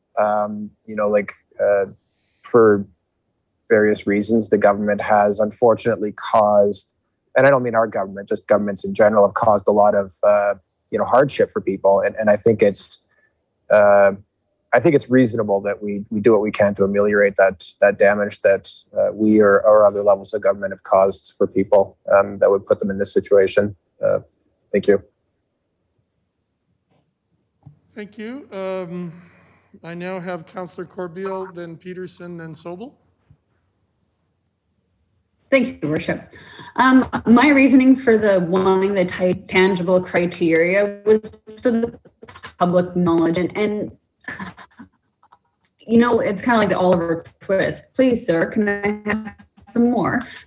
Not very many people will reach out who actually need help. They might on the internet. So, if they can find out that they match this criteria, we could say they may be able to qualify for assistance and stuff like that. I have no issue with CAO Lagore and Mel assessing it. I could support that. I can't support the motion that's recommended for us neither. Thank you. Thank you, Councillor Corbeil. Councillor Peterson. Yeah, just exactly following up from Councillor Corbeil's statement, Your Worship. So just a question to you. So we could just leave this, right? We can just move on. We don't need to even deal with it. Is that my understanding? Mr. Lagore or Jen? Through you, Mr. Mayor, that's correct. Council can move on. You can table it, or you can just leave it if you wish. Okay, thank you. Councillor Sobel. Yeah, but that would put us right back in the position we were in last time, which was you don't have the authority to interfere in cases that need some assistance, Doug. Is that correct? If we just don't do anything on this? Through you, Mr. Mayor, that's correct. So I have a governance question then. Is it possible to revisit the motion from last council meeting? If it was, if that's possible.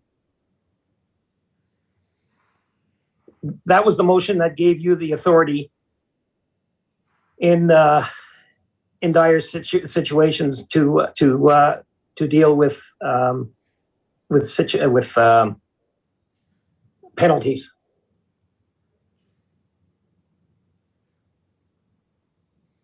Mr. Lagore? Through you, Mr. Mayor, if we go on to the next item, we'll dig that motion up and bring it back if you want.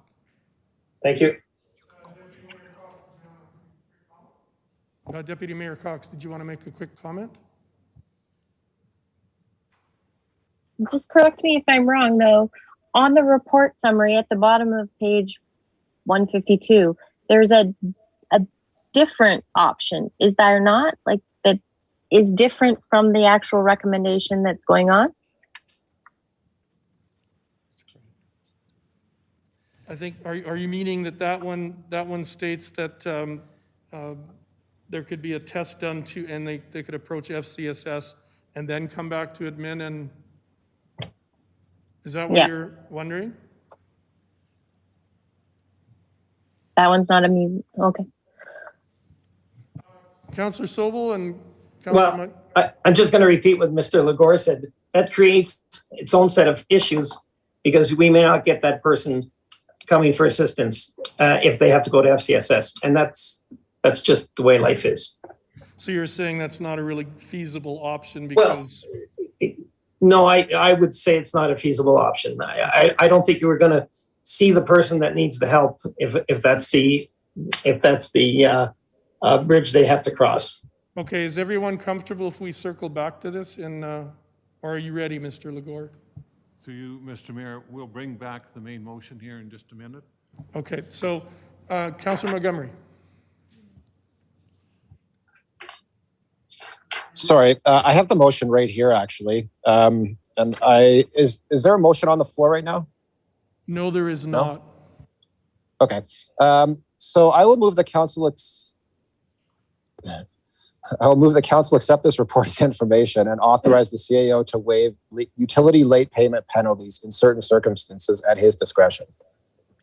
Thank you for that motion. Is there any further discussion on that motion? Councillor or Deputy Mayor Cox? Your Worship, may we add friendly reminder and say the CEO and or the Director of Corporate Services? Councillor Montgomery, do you accept that friendly amendment? Yes, I will accept that amendment. Yes. And Deborah, have you got that with the friendly amendment? Thank you very much. So we have a new motion. Well, we actually have a motion on the floor, and you've all heard the motion. Is there further discussion on the motion? We don't need a motion to bring this back, Your Worship, No. to Jen? She says no. Okay. Okay, so we have this motion on the floor. All in favor? And the motion is carried. Thank you, Mr. Teedy, for your patience and your report and your discussion. Thank you, administration, and thank you, councillors, for your hard work on this one. I think it's going to do a lot for the few individuals who are really struggling with the COVID situation and finances. That brings us to item 9.7, Council Committee Appointments, Public Members, which is on page 154. Thank Deborah? you, Your Worship. Administration received application for the ARB and SDAB committee. It's been approved by the nomination committee and brought forward to council for appointment. Thank you very much for that, Councillor Bauer, and then Councillor Montgomery, and then Deputy Mayor Cox. I have a motion, Your Worship. Thank you. Council accept recommendations from the nomination committee and appoint Bill Turlett to the Subdivision and Development Appeal Board and the Assessment Review Board for a term ending October 31st, 2021. Thank you for that motion. Is there any discussion on that motion? Seeing none, all in favor? And that motion is carried. Thank you, Council. That brings us to 9.8, Facilitator for Council Investigation. Mr. Legore, you are speaking to this one. Yes, through you, Mr. Mayor, we provided council with the name of 3 different firms that are capable of doing the investigation of the alleged breach of protocol by Councillor Peterson. And we're looking for council to give direction to administration of which one of the firms to engage so that we can commence with the investigation if that's council's desire.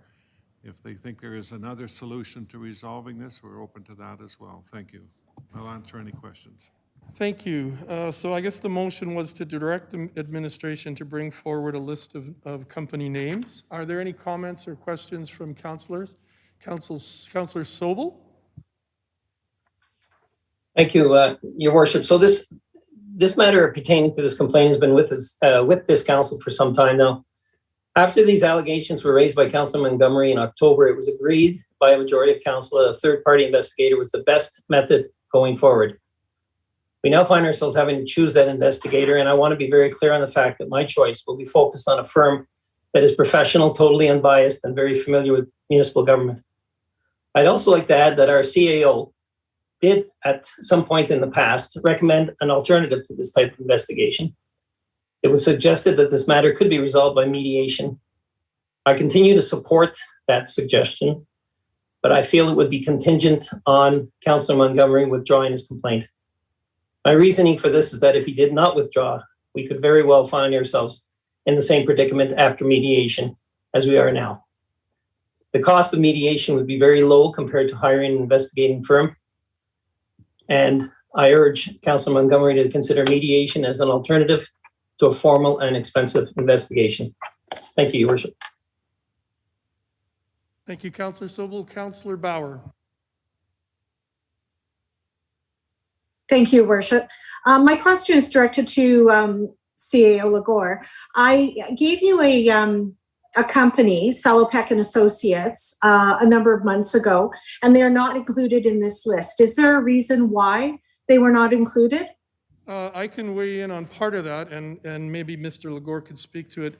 This is something that I was involved. I wasn't involved in this, but I was in a situation yesterday where I directed the CAO to do something, and according to our bylaws, an individual councillor, and according to what I was told, cannot direct the CAO to bring something forward or to do a task. So I think it might be because of that we've fallen into the same category that I fell into yesterday. I don't know if that helps. Mr. Legord? Through you, Mr. Mayor, what I presented was 3 independent firms that are not being referenced by any member of council, which tries to give a greater degree of transparency to it and a third-party review. So I just want to be really clear. I did not direct the CAO to use one of those companies. I have no ties to that company. It was recommended to me after a community member said that they were very good. And so it was brought to me by a constituent, and I was passing it on to CAO Legore. And I'm just wondering if we cannot... If I could explain myself. I think you had suggested that it be added to the list. You had asked you had asked that person to be added to the list. Yes, and so, I'm asking why they weren't. Well, I guess it's semantics then. If you ask him to add someone to a list, is that directing him to add someone to the list?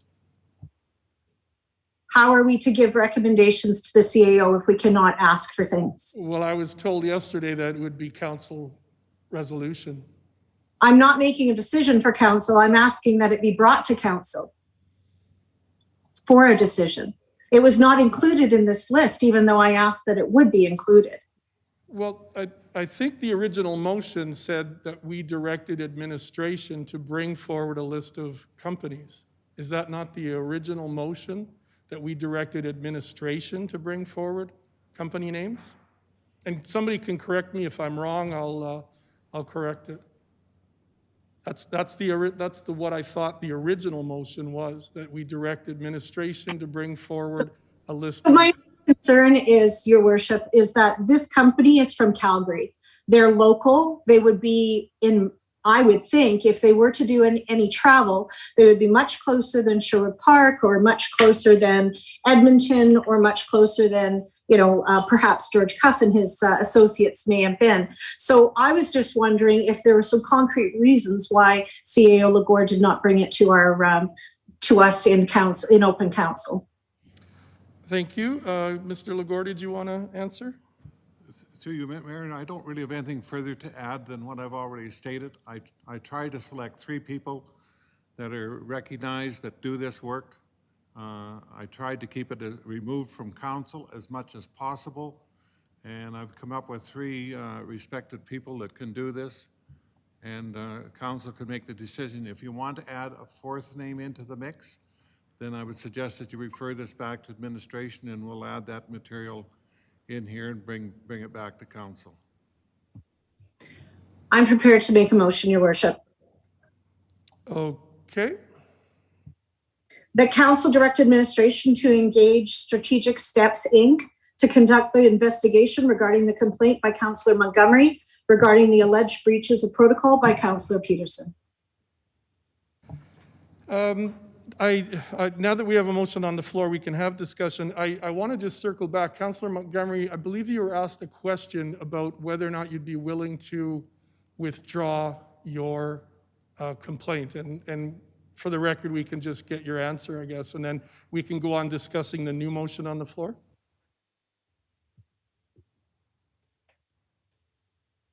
Did you want to speak to that, Councillor Montgomery? Is that what Councillor Sobel was asking me? Let me go back to Councillor Sobel. I'll get clarification, Councillor Montgomery. Councillor Sobel. To be fair, Your Worship, I did not ask that question. I urged Councillor Montgomery to consider mediation as an alternative to a formal and expensive investigation. I did not ask a question of him. Okay, my apologies, Councillor Montgomery. I misheard it, or I misspoke. I apologize for that confusion. Oh, that's okay. Well, and to answer your question, obviously, I've spoken about this, and I've said many times that I want to avoid spending any money on this at all. I'd rather not spend money on this, on mediation, on anything else. And I believe that Councillor Peterson has been approached as well about solving this other ways. But you know, I guess unfortunately with mediation, you know, it's like, you know, Councillor Peterson and Councillor Sobel, they you know, they leveled some baseless accusations last year that that have resulted in this investigation, and so I guess I'm, you know, if Councillor Peterson is unwilling to you know, admit fault where she has, you know, faulted, and to apologize for that, I think it's up to Councillor Peterson to decide whether or not she thinks it's worth spending this money or not. I personally don't think it's worth spending the money. I'd rather not spend the money. But you know, our council has a process, and I'm following that process. You know, when there is some sort of a problem caused by a councillor, the process is that a councillor lodges a complaint, a formal complaint. I did that. I asked council to investigate, and the majority of council decided that they wanted to get a third party to investigate this. It's I'm just following the process. As much as I'd rather avoid this, I think it's out of my hands. You know, it's yeah, and that's all I can say about it. Thank you. Thank you, Councillor Montgomery. And I guess it's appropriate and the right timing now. Our next speaker is Councillor Peterson and then Councillor Sobel. Thank you, Your Worship. I just think that with regards to Councillor Bauer's motion, which is the one that's on the table, I guess I would first of all question why we would ignore the recommendations of the CAO, who has extensive experience in doing this kind of work, and why we would taint this investigation by bringing in someone that the CAO and administration has not recommended. And so when these allegations were brought forward, the vote to move forward on the allegations was 4-3 on the allegations. And so now someone who has voted for that allegation has taken the recommendation of a citizen and brought forward a third party to recommend to us. And so I find that very, very difficult to accommodate. I don't know anything about this firm. You know, our CAO and our administration have not had an opportunity to speak to it. I'd like to hear our CAO's recommendations on the ones that are before us, because I'm assuming that he has considerable information. And so before this motion comes out of the blue for someone who isn't even on the list, it seems to be a point of order. It seems to be a point of order. Like it's not one of the ones that are on the list. And it does seem to be tainted. And so I'm concerned about that. And as far as Councillor Montgomery, you know, Councillor Montgomery brought the allegations. Once that's done, you know, then we're into the investigation. And they voted, we're into the investigation phase. He's the one who drove the allegations. He's the only one who can change the process going forward. Thank you, Your Worship. Thank you. If this is of help, I'll go to Councillor Bauer right away, but I think Jennifer has something that she wants us to consider, or she wants to give to us some information. Your Worship, just so for clarification, I believe that the motion stated that council engaged Strategic Steps, which was one of the companies in the report from the CAO. Okay, Councillor Bauer, then that might be the wrong name for the person that you wanted to bring forward. That's exactly what I said, Your Worship. Strategic Steps, Inc. So your person is already in our agenda package, is what you're Yes, saying? I am. Sorry, I am not off base. I am not trying to sway this council. I am simply going with what I've read, and what I've read very much in depth, which is the second. We do not have a presentation from George Cuff. We have a presentation from Strategic Steps and Transitional Solutions, which our current CAO currently works for. So I'm not going to go with that one. I am going to suggest Strategic Steps, Inc. Thank you. Your Worship, I apologize. I thought that Councillor Bauer was bringing forth the one that she brought up, and I apologize for that. Okay. I in error. And I apologize. I apologize too, Councillor Bauer. I was totally confused which one you were talking about.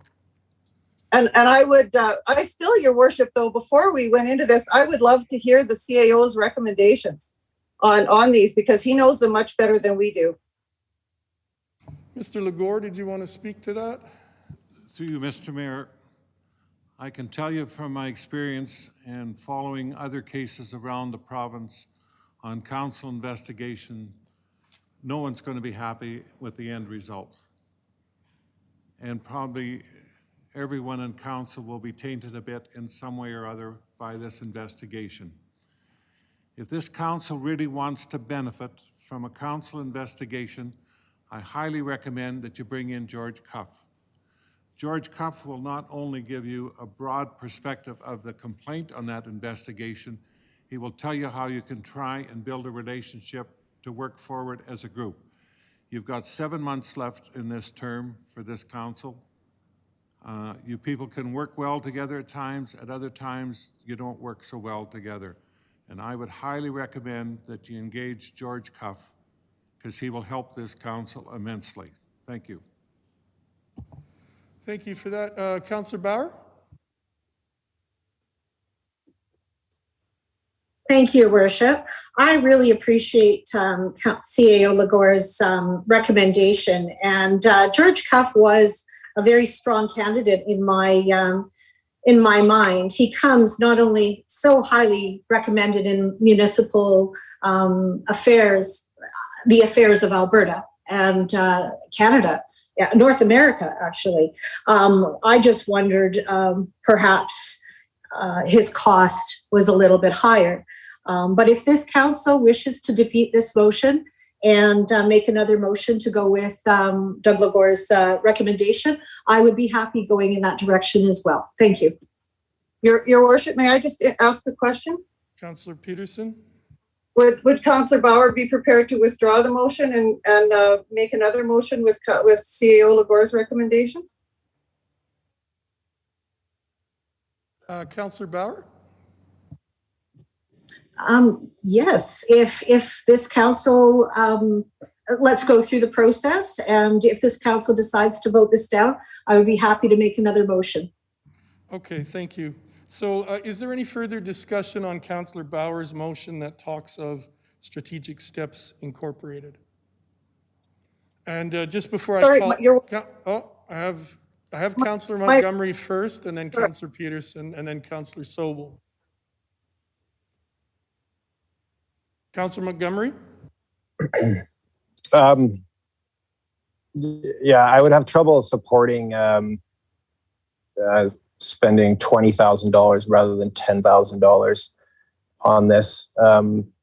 As some of you might recall, after a meeting last year, Councillor Peterson admitted that at least a couple of these allegations had merit.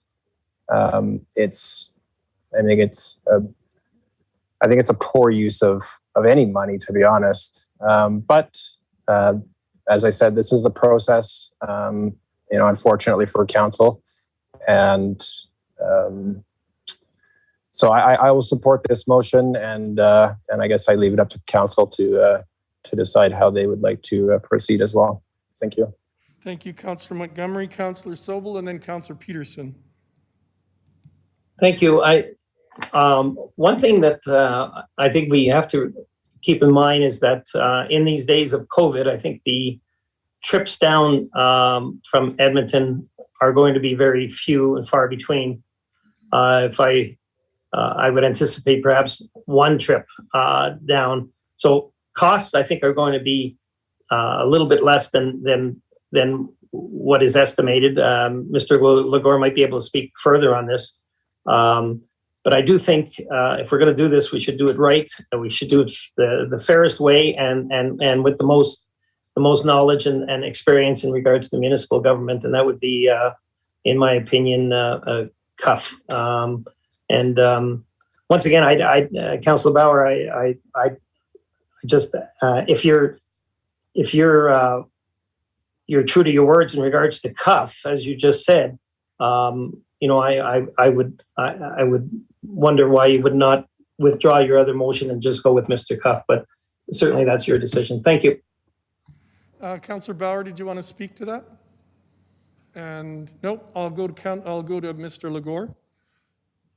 Through you, Mr. Mayor, I know Mr. Cuff's fees are a little higher, but if you want value for dollar, I highly recommend that you go with Mr. Cuff. He's the most widely recognized municipal governance person in North America. There's no one that compares with him, and you'll get the best results by using him. Thank you for that. Councillor Peterson.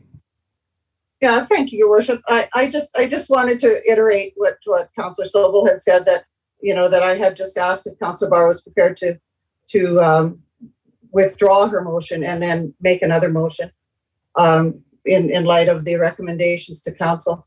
But the other thing I wanted to address, Councillor Montgomery's statements about me saying that some of the charges had merit. That wasn't exactly what I said.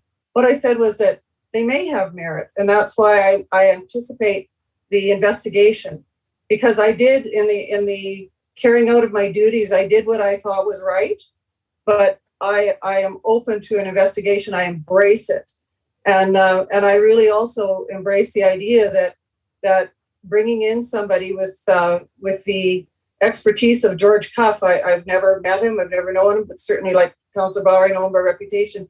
I think that he could help this council develop things that both Councillor Montgomery and I have articulated before, and that is developing a new procedural bylaw. And I think that he would go a tremendous way to helping us be able to do that, so that this doesn't happen in a future council. So I embrace the idea of an investigation, and I just want the very best person. And I agree with Councillor Legore. Nobody ever comes out of an investigation unscathed. And I just think that there has to be some good outcome for community in this. And the good outcome is better governance. Thank you, Your Worship. Thank you, Councillor Peterson. Councillor Sobel, did you want to speak again, or is your hand just up for show? Councillor Bauer. Thank you, Your Worship. I just I'm under the impression that we are voting to conduct an investigation regarding a complaint, not voting for instructions on bylaws or instructions on, you know, how this council could be better performing. I think the motion speaks specifically to allegations that Councillor Montgomery has brought to this council. So I'm not quite sure, the additional things that Councillor Peterson is talking about, is that part of an investigation? Is that a normal part of an investigation? And will that be included in all of, the different businesses that we've been given? Maybe that's a question for CAO Legore, perhaps. Mr. Legore might be able to answer that question, Councillor Bauer. Through you, Mr. Mayor, the fees that are quoted by Mr. Cuff are for the council investigation. The way he does the council investigation, he will talk to council after he completes it about how you should conduct yourself and prevent these situations from happening in the future. He's not going to be talking about bylaws or policies, etc., and how you implement them. It's strictly around the council investigation and how you can conduct yourselves going forward and prevent these incidents from happening. Thank you. Thank you, Mr. Legore. Just before I call the question, I do want to apologize again to Councillor Bauer. I totally got confused. I thought you were bringing forward a fourth company for us to consider. So I just want to publicly apologize to you because I totally misread that. So my apologies. And just for the public, I want to thank both Councillor Montgomery and Councillor Peterson.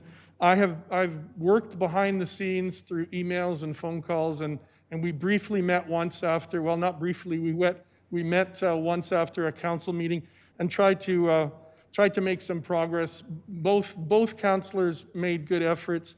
We weren't able to come up with a solution, and so that puts us in the situation where we're in. And I understand the need for the motion for for an investigation to occur. We tried, and I wanted to commend both councillors for trying to resolve this, but we weren't able to do that. So we do have a motion on the floor. Does anyone need to hear that? Oh, Deputy Mayor Cox has a comment. Thank you, Your Worship. I just wanted to comment on the going forward. I totally agree with Doug in that no one is going to come out of this in a good situation. So again, let's just call the motion, please. Thank you. I think I have Councillor Montgomery's hand up. But thank you, Deputy Mayor Cox. I just wanted to thank you, Mayor Fuel, for your work. I obviously, we've spoken about this a number of times, and I really appreciate, your work to try to resolve this in the way that you have. So thank you very much. Thank you, Councillor Montgomery. So we have a motion on the floor, and does anyone want to hear that motion again? Does everyone remember the company name? Because I was confused before, obviously. Councillor Corbeil. Thank you, Your Worship. I do have a quick question. So, what you explained that George Cuff would do, how, I don't, is it his experience that you figure gives him like the added bonus over top of these other two companies? Mr. Legore? Oh. I'm sorry, I didn't get the question. Sorry, I'll stop my video. Maybe that'll clear it up. The above advantage, for you to say that George Cuff is the one to go with. Is it his experience that gives him the added over strategic steps? I'm just not sure of the money for dollar evaluation. What are we not getting with strategic steps? I think it's experience. I'm just making sure before I assume that. Through you, Mr. Mayor, you're looking at about $5,000 difference between strategic steps and George Cuff. Strategic is somewhere between $10,000 and $15,000 by final product. George Cuff is at $20,000. George Cuff has way more experience than Ian McDonald. He knows the questions to ask. He will pick up words from you where he knows where to dig in on the interviews, etc. It's his experience that will bring benefit to this. That's where you'll get the value for your dollar. Does that help, Councillor Corbeil? You bet. Thank you. Okay. Thank you, Mr. Legore, and thank you, Councillor Corbeil. Thank you to all of Council for your discussion on this. And I will now call the motion. Everyone is familiar with the company name. And all in favor of the motion? All opposed? Oh, sorry, we have, all in favor. Can I do that again because I missed one? All in favor of the motion? Okay, all opposed? Councillor Corbeil, are you opposed or are you? Okay, I'm confused again. All in favor of the motion? Opposed? So the motion is carried 4-3, and we'll move on to the next one. Next steps, I guess you'll be contacting Strategic Steps, Inc. to start the process. I will, Mr. Mayor. Thank you very much. We go on to item 10, committee reports. 10.1, reports from committees reports from councillors from committees in which they sit. Are there any reports from councillors? Councillor Peterson. Thank you, Your Worship. So the Wheatland Housing Management Body have met several times and with the building committee, and we have undergone a series of 9 consultations, and we've brought schematics to Wheatland Regional Partnership, and we continue to develop plans and move forward with community consultation. With Marigold, the library funding across the province has been maintained, not increased, but not lost either. So we're very happy about that. With regard to the Seniors Advisory Committee, Your Worship, they continue to work on a resolution for council's consideration in terms of bringing up information regarding long-term care for senior residents in community. And they've been really active in seeking some very good information around that. The Seniors Advisory Committee is also seeking opportunities for better communication components, better mechanisms for senior communication, and continue to advocate for the resource handbook to be brought forward. And also, finally, Your Worship, I sent a letter to council that was written on behalf of the Seniors Advisory Committee to the editor, and I think that all of council has that letter. And so I would like Your Worship to, because we are a committee of council, we have to bring this before council for council's permission for the Seniors Advisory Committee to send this letter forward. So I'd ask Your Worship if you want me to read the letter, or if I can just simply make the motion. Has all of council seen the letter?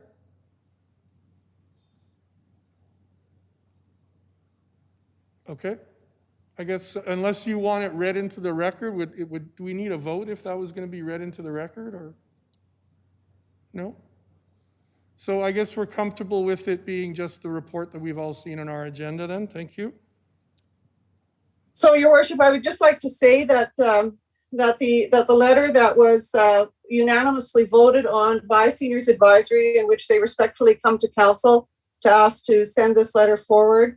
And so my motion would be that that council approve Seniors Advisory request to send the letter forward to local media. Thank you, Your Worship. Thank you. We have a motion on the floor concerning that letter. And is there discussion on that motion? Councillor Corbeil and, I don't see anyone else. Councillor Corbeil. Thank you, Your Worship. I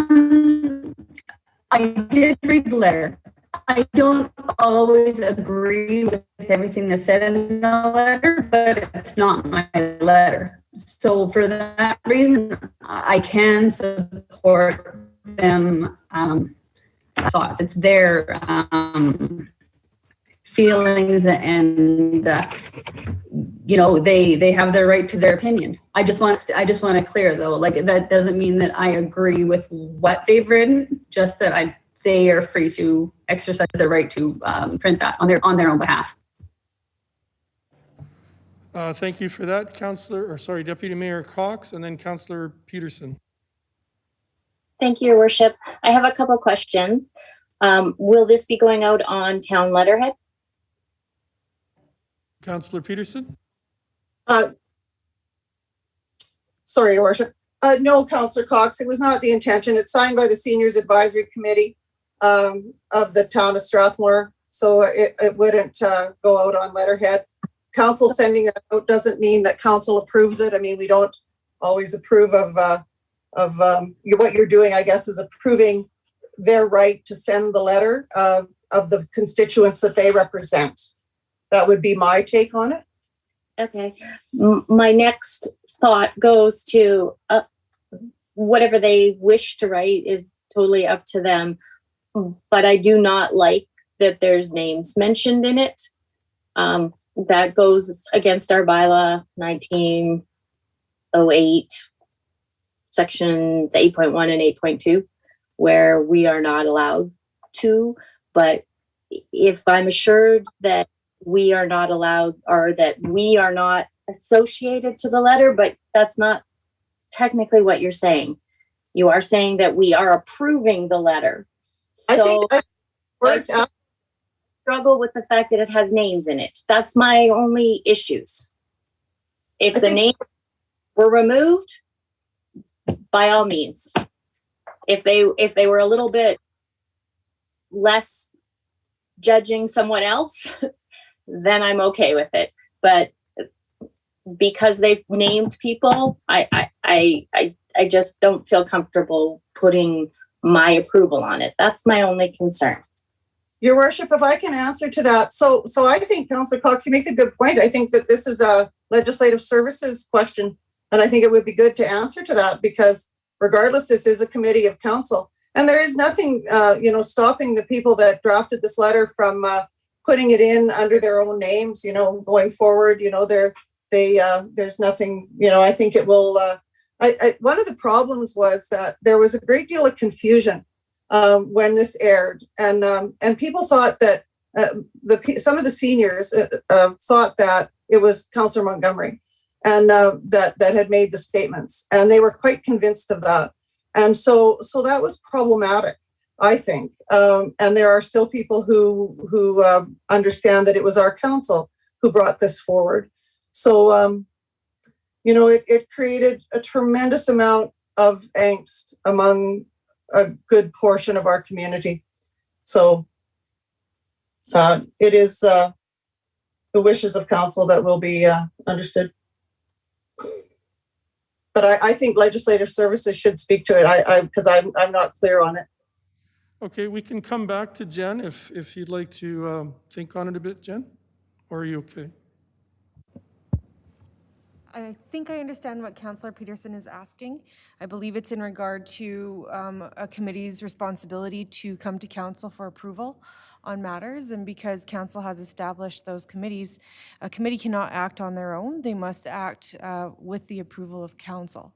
So I guess it's just that. So if council approves this, I guess you are in fact approving that letter to go out, if that makes sense. Thank you for that clarification. We'll go to Councillor Montgomery, then Councillor Bauer, then Councillor Corbeil. Thank you, Your Worship. So I read the letter, and I can't really comment on, I guess, my feelings on the contents. I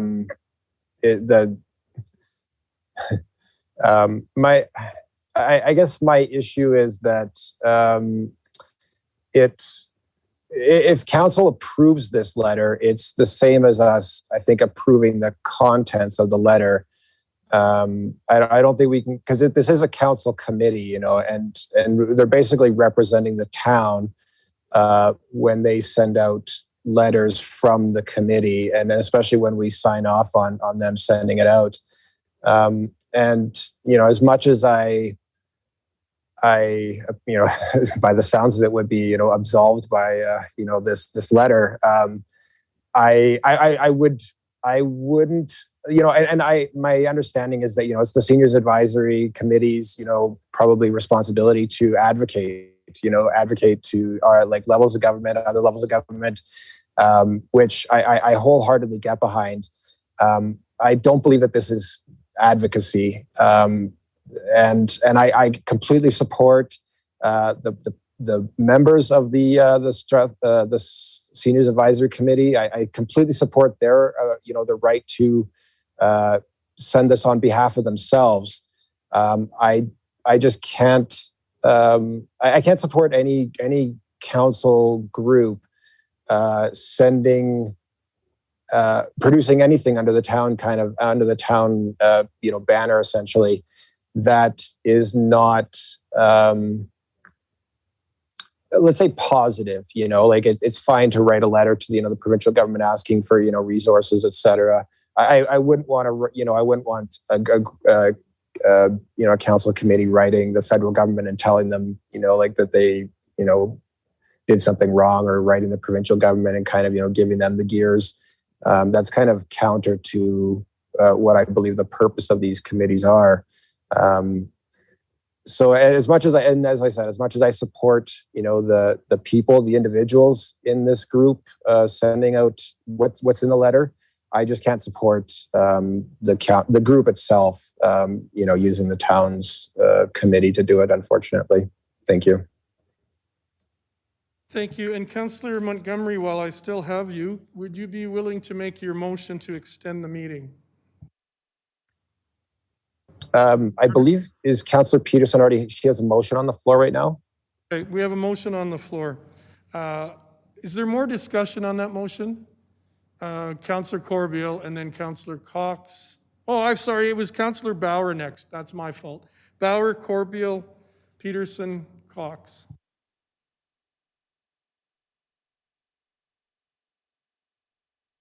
Councillor Bauer? I'm sorry, Your Worship, I was having trouble hearing you.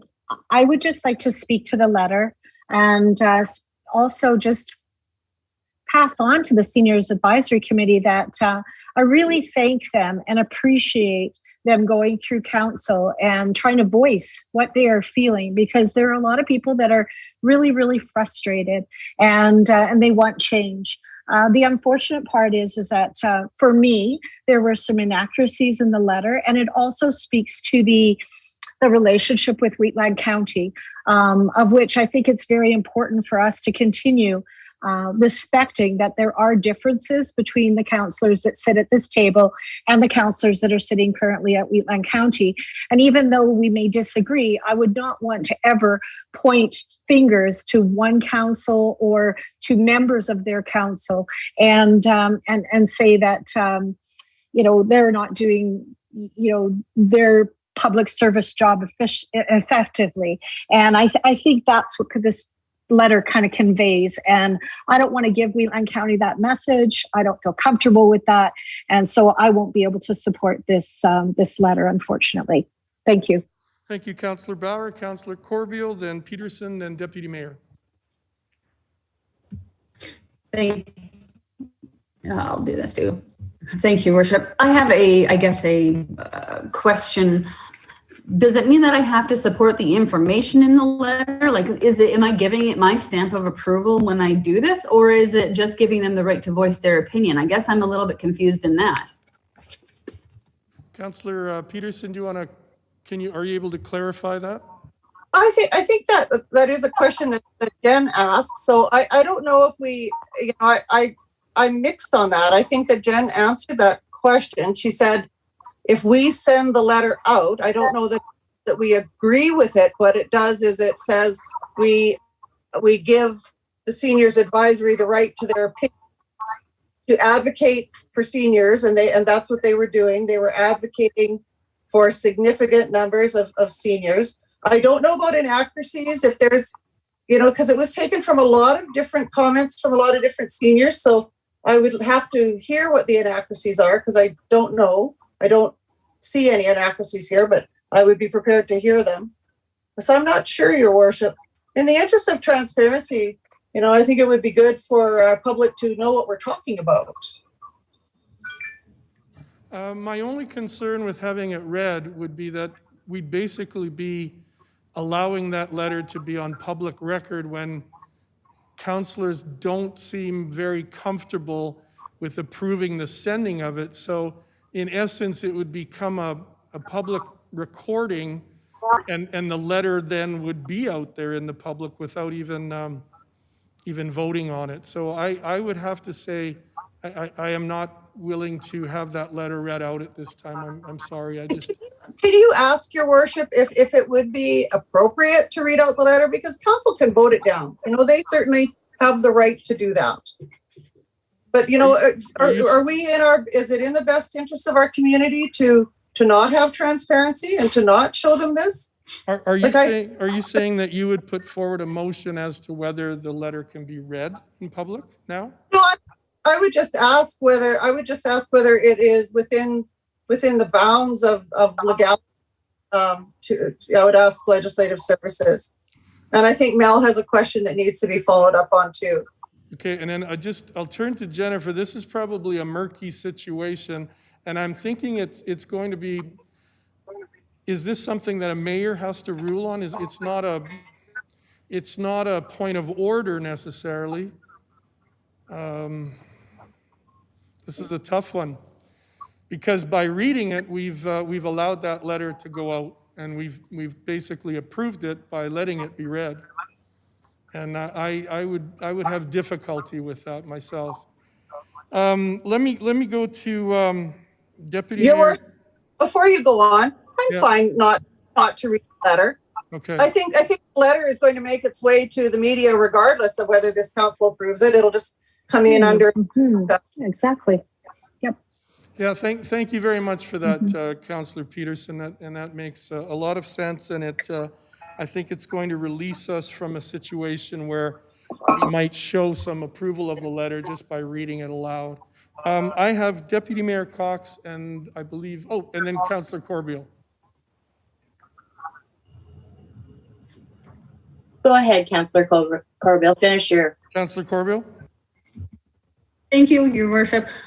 I will do this again. I guess I'm just going to ask Jen for exact clarification. I know she kind of, I just want a yes or no answer for my question that I'd asked earlier in regards to the letter. Does that give my stamp of approval that I approve the context? Your Worship, because the committee does represent council, and because council would approve. It depends what you're approving. Are you approving the letter with the I see where you have a bit of a conundrum, right? Yes. But I guess you may want to look at public perception. If you approve the publishing of that letter, there may very well be perception that you approve the message in it. Okay, thank you. Thank you for that clarification, Jen. And we'll go back to Deputy Mayor Cox and then Councillor Peterson to wrap up, I guess, I hope. So my concern goes back again. If we approve a letter that has, as I've said, names in it, are we not going against bylaw number 19-08, section 8, where it states 8.1, 8.2, members shall treat one another, employees of the municipality and members of the public with courtesy, dignity, and respect without abuse, bullying, or intimidation. The 8.1 also talks about working towards a common good and furtherance of public interest. My concern is you name someone on behalf of council for doing something wrong. Is that violation of that section? Thank you for that, Deputy Mayor Cox. And we'll go to Councillor Peterson, who I believe has put the motion on the floor, and then you can wrap up the discussion. So thank you, Your Worship. And just to wrap up the discussion, I want to make it very clear that the Seniors Advisory Committee, who are an advisory committee to council, and they also bring the concerns of the seniors to the council. So in the seniors advisory realm, this issue of councillors from the County of Wheatland speaking adamantly about their right to break the law and how they were interviewed in this community, and they did promote what I would see as a breaking of the law. And the seniors viewed that as putting community members here at risk. So it very much was in the realm of these seniors that they were acting on behalf of seniors for the common good. So yes, names are mentioned in there, not to shame the people who did it, but to protect the ones who didn't, because there were certainly members of that council who did not follow in the same realm. And also the seniors advisory were passionate about the rights of people to have free speech, to be able to say exactly what they wanted and exactly what they meant. It was the actions that they were concerned about. It was particularly the actions of people coming into this community flagrantly not following the masking bylaw. That was their major issue. There are people who contributed to this letter who had people in their family die. So that it was a passionate response from seniors and a huge concern. So they were advocating for the common good. They were advocating on behalf of the seniors whose table they sit at to represent to this council. And so it is this council's absolute right to not feel comfortable with sending this letter forward. But at no time did this Seniors Advisory Committee do anything but act in the best interest of the people that they represent. Thank you, Your Worship.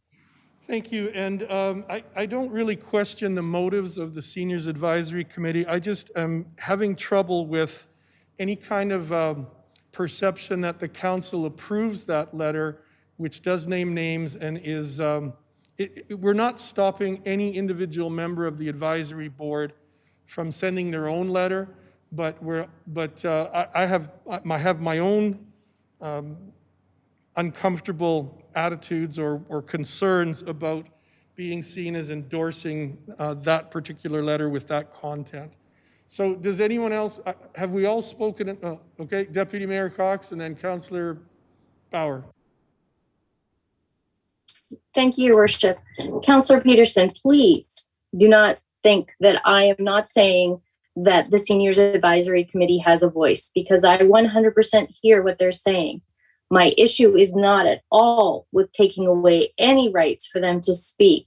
What I am saying is that the complaint that they have against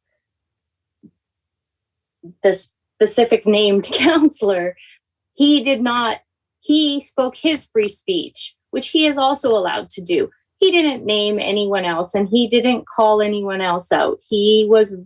Whatever he decided to do, he decided to do it. And they can as well. I just cannot allow them to put it through under our approval because their content is not appropriate for us to be endorsing. Thank you, as a Deputy council. Mayor Cox, and I'll go to Councillor Bauer, and then I guess we can call the motion at this point, can we not?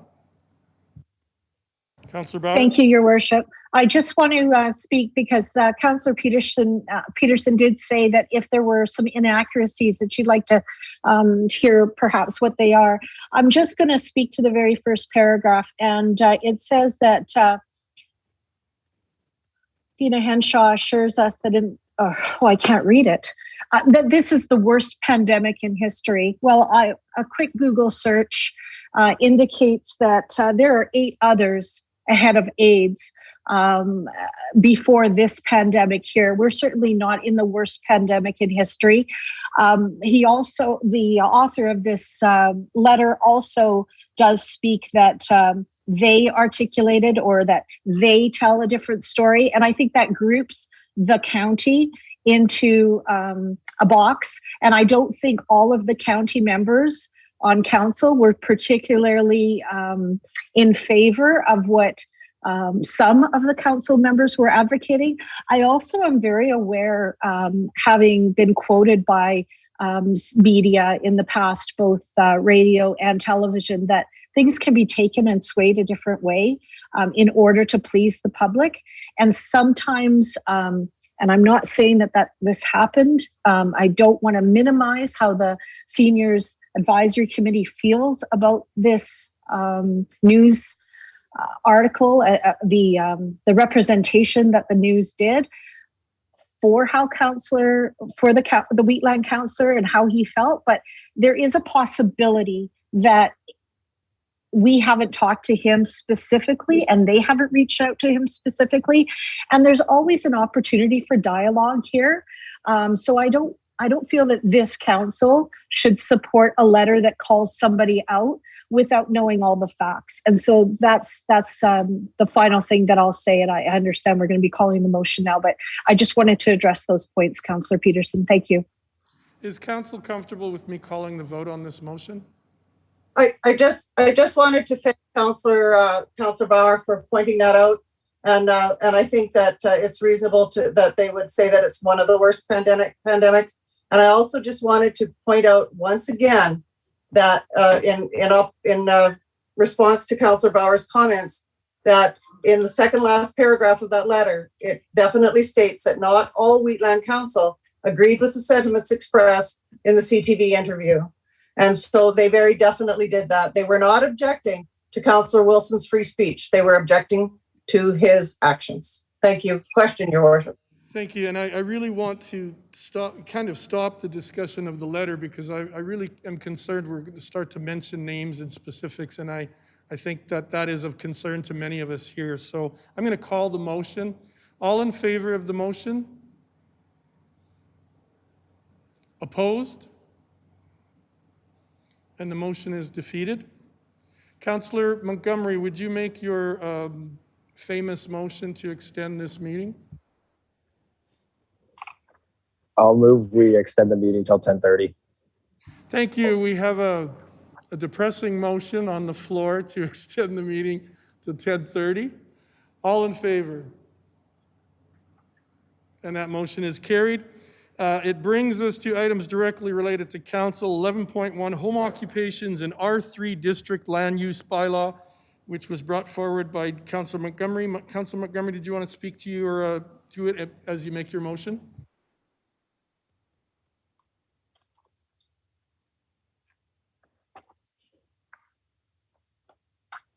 Thank you, Your Worship. All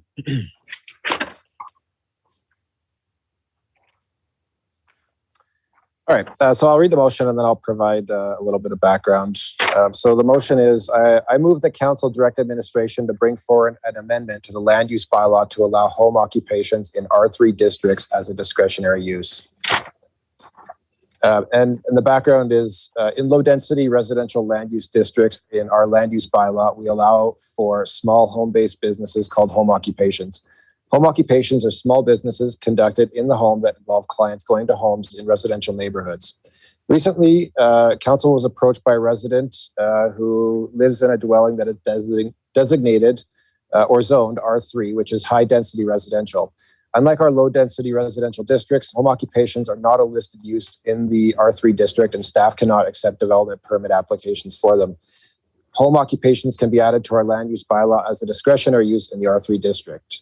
Other municipalities include home occupations in high-density districts. If the land use bylaw is amended, then staff can begin accepting development permit applications for home occupations in the R3 district. And as I said, this is intended to be a discretionary use, which means that it'll be decided on a case-by-case basis by administration. And that's it. Thank you. Thank you for that. We have a motion on the floor. Is there any discussion on that motion? Seeing none, I'll call the motion. All in favor? And the motion is carried. Which brings us to 11.2, notice of motion regarding fiber, and that's from me. So would you, do I read that? I've brought forward. Okay. Okay, so this is just a notice of motion. There's no debate, no vote. Whereas connectivity to fiber optic network can offer numerous benefits to business and residents, and whereas it is desirable to have fiber optic cable installed and available within Strathmore, notice is hereby given that the following motion will be brought forward at the March 17th, 2021 regular council meeting. That council direct administration to draft a report regarding the possibility of installation of fiber optic internet for Strathmore residents. Thank you. That brings us to urgent business. I don't believe we have any. Questions between councillors and or council statements? Is there anything from any councillor? Councillor Peterson? Oh, thank you, Your Worship. I just wanted to mention that, just have to get my paperwork here, that on March the 20th, 2021, the Strathmore Overnight Shelter is doing the Cold March for Shelter. And I ask everyone to go to the Strathmore Overnight Shelter website to look at this undertaking, and please support wherever you can. The mayor is once again participating in this, so anyone who doesn't want to walk and would be willing to sponsor, he would be a good choice very much to do that. I also wanted to say, Your Worship, I was invited this week to join a group that is forming in Alberta called the Climate Caucus. I've agreed to be a part of that. I'm looking very much forward to it, and thinking that that there will be all kinds of opportunities for us in our new branding and our new opportunities to move forward with some really really interesting initiatives. Thank you, Your Worship. Thank you for that. Any other councillor? Councillor Montgomery. Thank you, Worship. And I could have mentioned this earlier, I guess, but earlier this week, basically, like maybe 18 hours before, the library received notice that the library can reopen. So the library is now open to the public. So head in there and please make use of the library. Thank you very much. Thank you for that, Councillor Montgomery. And that brings us to administrative inquiries. Deborah, do we have some tonight? Thank you, Your Worship. Yes, I have one administrative inquiry from Councillor Montgomery. Can the town please report on what garbage receptacles see the highest use and which ones may benefit from a different type of system being implemented to reduce the labor cost associated with monitoring and emptying them? Thank you for that. And that concludes the administrative inquiries. And all we need now is a motion to adjourn. Councillor Montgomery has made a motion to adjourn at 9:48. Any discussion on that motion? Seeing none, all in favor? And we are adjourned. Thank you, councillors.